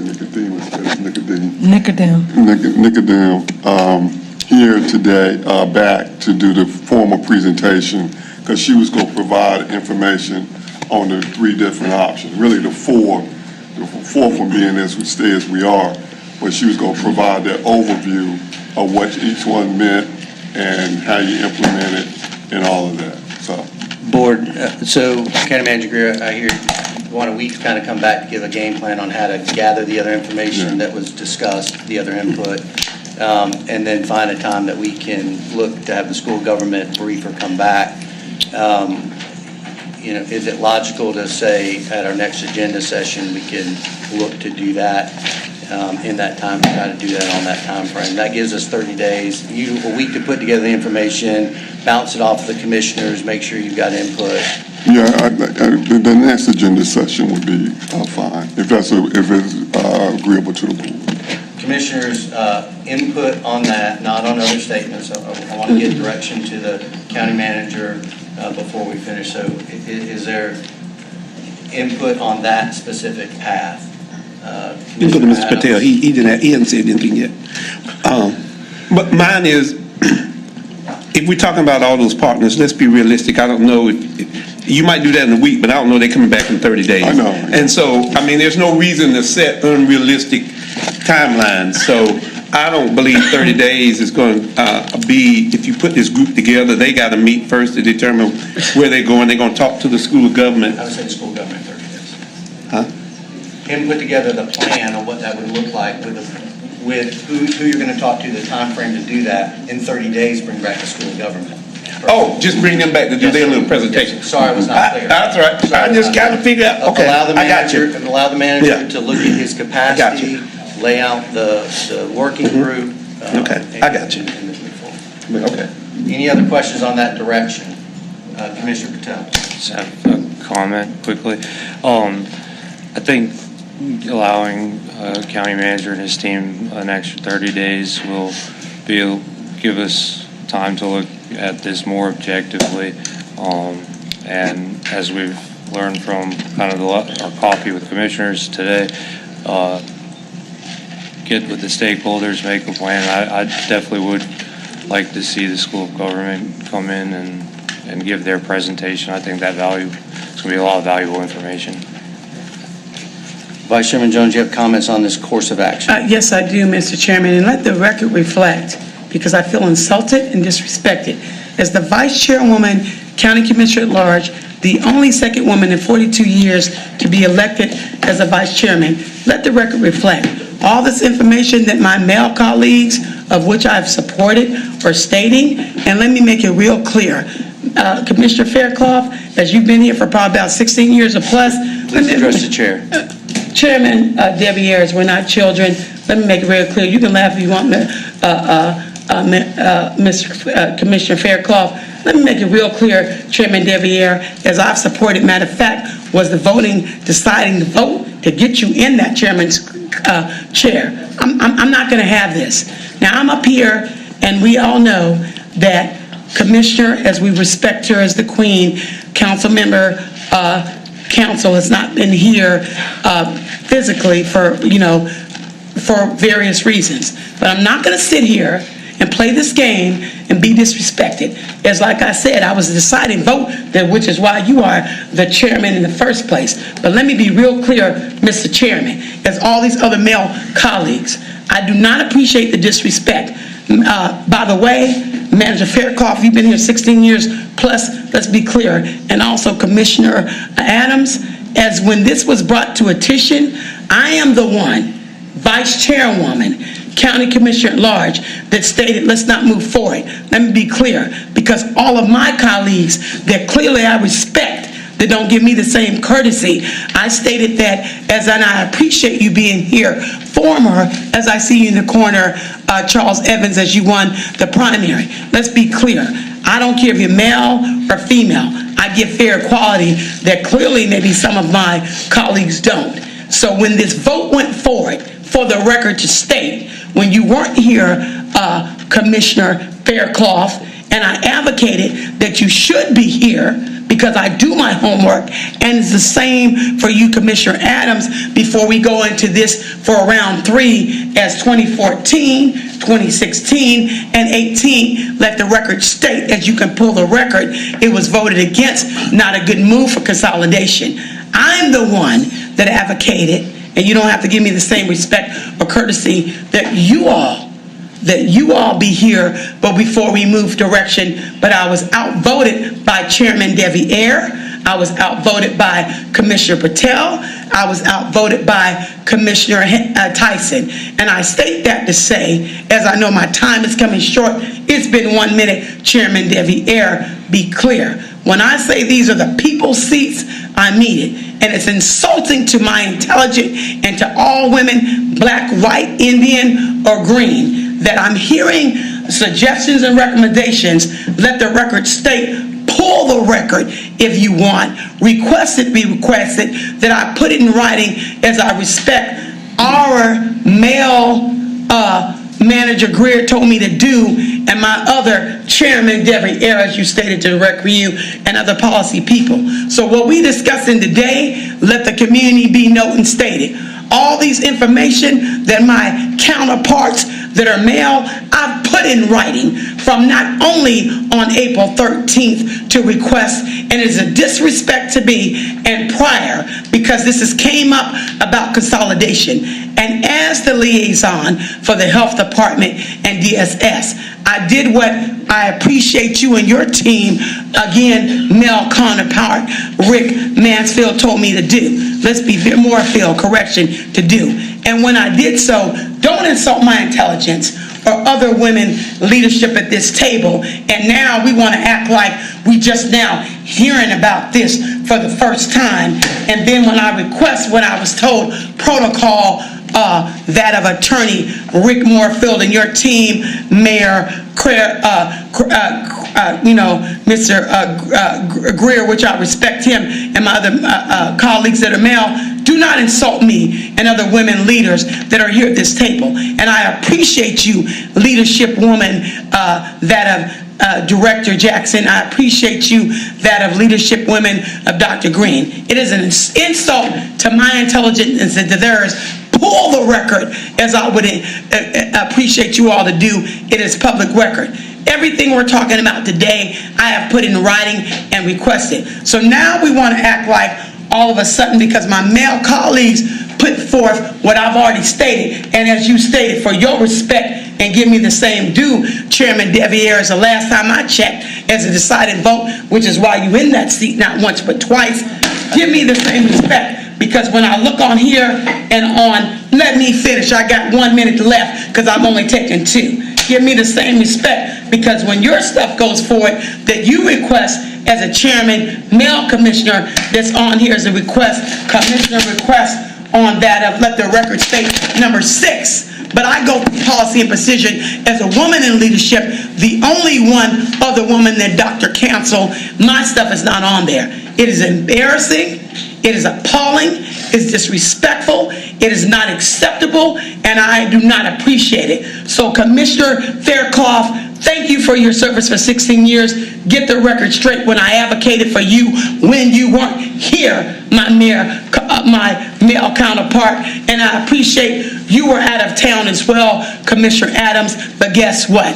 I was outvoted. So what we're not going to do is sit here and play this game, because women leadership, whether white, black, Indian, I don't care, green or white, it counts and matters. So while you're looking at the clock... Thank you, Vice Chairman. And no, it's not no thank you, Vice Chairman. Thank you, because you Vice don't give Chairman. my counterparts the same. And I'm on my 3 minutes, which I'm allowed, because that's why you in that seat, as I was the deciding vote. So I would appreciate all of my male counterparts as I'm out of seat as you hear. I respect all our women leaders and men. Please wrap give up. me the same opportunity as you all have sat here and disrespected. Pull the record, our community, because Thank you, there's Vice nothing Chairman. that's been said here today that's been put forth from my male counterparts Vice Chairman. that I did not, in decency and order and with the rules and policy and procedure already put in place, that was ignored. I don't know if it's because I'm a black woman Thank you, or a Vice woman Chairman. or whatever. If you And could thank you, wrap Mr. up. Chairman, but let the record state it was not taken serious until my male counterparts said so, and I don't appreciate it. And thank you, Vice Chairman. Mr. Chairman. Thank you. We need Thank to you. do better by our community and by those of women leaders. And thank you, Mr. Chairman, as you're sitting there for my vote to be the Thank you. reason you're there. Thank you, Vice Thank Chairman. you. Thank you, Vice Chairman. I appreciate your comment. And I appreciate yours as Thank well, you. although I've been No- disrespected today. No other comments on this item. We've got consensus, I believe, what I saw to move forward with the direction to the manager, county manager. Does that give you what you need to move forward on this item? Yes, Chairman. All right, thank you. We're going to go ahead at this time, and I'm going to move. I'm assuming there's going to be a lot of people leaving the room, so I'm not going to recess. I would just ask that you exit as quietly as you can. Thank you all for being here. It's an important matter, and we'll continue the dialogue. Thank you. At this time, Commissioner Tyson, I'll entertain a motion to go into closed session. Thank you, Mr. Chairman. I make a motion that we go into closed session for attorney-client matter pursuant to NCGS 143.318.11A3 and real property acquisition pursuant to NCGS 143.318.11A5. Is there a second? Second. We've got a motion to go into closed session for attorney-client and real property acquisitions. Been properly seconded. All in favor, raise your right hand. All in favor, raise your right hand. Unanimous. And we are in closed session. So we'll go ahead and secure the room.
And at this time, I'd entertain a motion to come out of closed session. Vice Chairman Jones, you're recognized. Hi, yes, thank you, Mr. Chairman. I would like to approve two different things. No, ma'am, we need to come out of closed session. Oh, I'm sorry, come out of. Yes, ma'am. I move that we approve to come out of closed session, client private matters.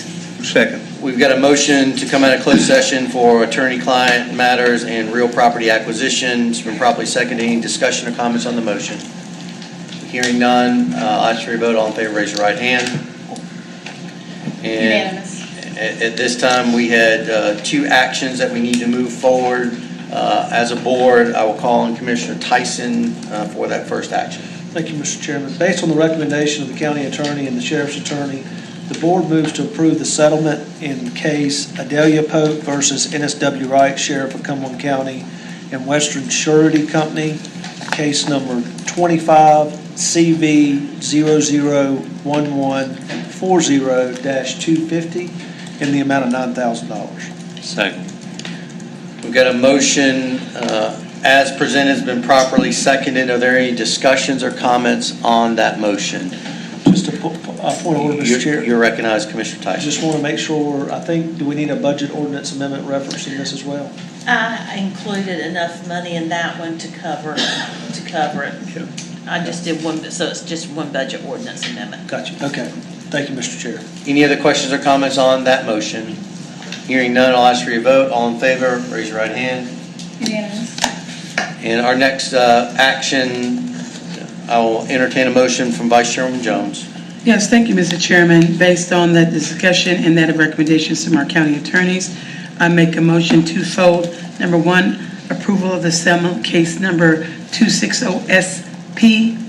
260SP00154. Then also the second part of that, I make a motion that we approve Budget Ordinance Amendment 260266 for the amount of $85,000 appropriating litigation from the balance. And Is there, let me get a second first. Second. We've got a second. Attorney Moorfield, is there clarifying? just to clarify that those documents will be included in the minutes of this meeting, and the full details will be provided in those. We've got a motion to approve settlement. It's been properly seconded. Any discussion or comments on that motion? And Madam Clerk, you captured that additional item? Yes. Hearing no question or comments, I'll ask for your vote. All in favor, raise your right hand. Voting in favor, Vice Chairman Jones, Chairman Deviere, Commissioner Patel, and Commissioner Adams. Voting in opposition, Commissioner Tyson. All right, board at this time,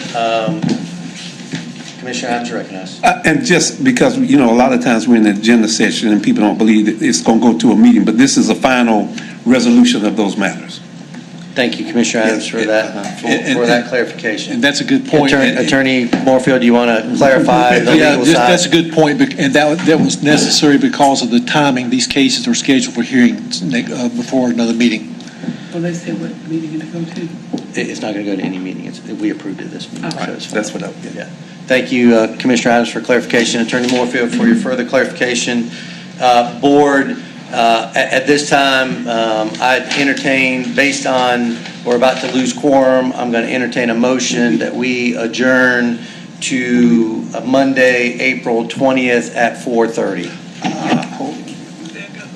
I make a motion that we adjourn to April 20th at 4:30. We can adjust it. Is there a second? And we can adjust it if we need to. Okay, so we got a sec. Commissioners, please check your. okay. 4:30 on Monday. We normally had it. 4:30. Can we go later? We got a 6:30 board and commission. No, oh, yeah, but I've got a Alliance Health that I got to do on that. What time? That's at 4:30. They moved it to didn't they move it like 4:30, 4:45? Yeah. We have boards and commission that. At 6, I night. think. 45. What about earlier that day? What earlier? 1 o'clock is good for me. You want to go back to 1 o'clock? Well, you got the 12 o'clock luncheon with FTCC on that day, Yeah, don't we can't you? do it at 1 o'clock. What about You got 2 the 12 o'clock at 2 that. o'clock, 3 o'clock? Hold on. You're right, the luncheon. That's good. 2 p.m. Yeah. 2 is good. 2 is good. We'll double check with Marshall, County Manager. I'm fine. Andre, you'll send that out? Yes, I'll send So that out. let's, I can do if we two. can make amend your motion to reflect 2 PM on the 20th. I make a motion that we reflect that, to state that on the 20th to be at the time of 2:00 PM. Second. Thank you.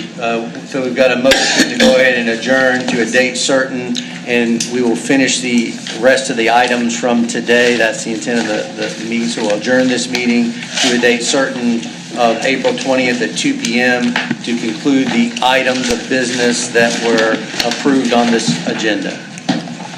Is there questions or comments on that motion?